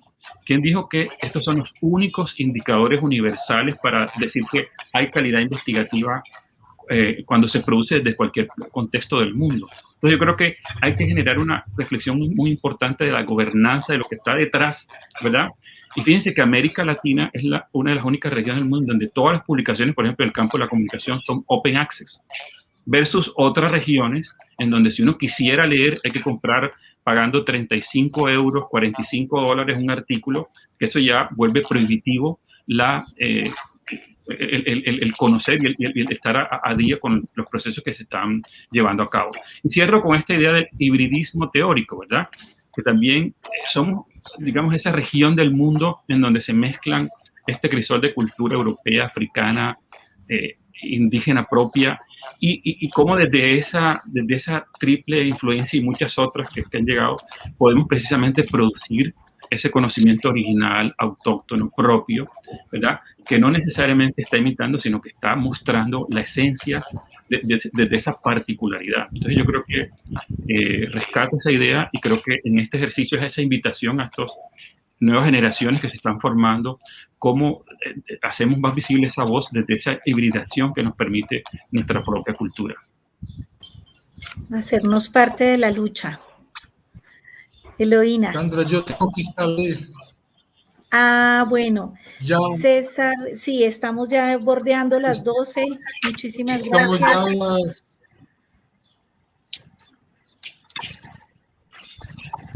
Muchísimas gracias por haber estado, César. No sé si quieras decir algo. No, estoy muy feliz de haber participado. Creo que hay un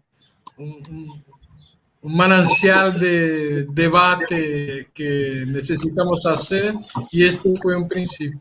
Yo voy a participar todavía un día en la escuela.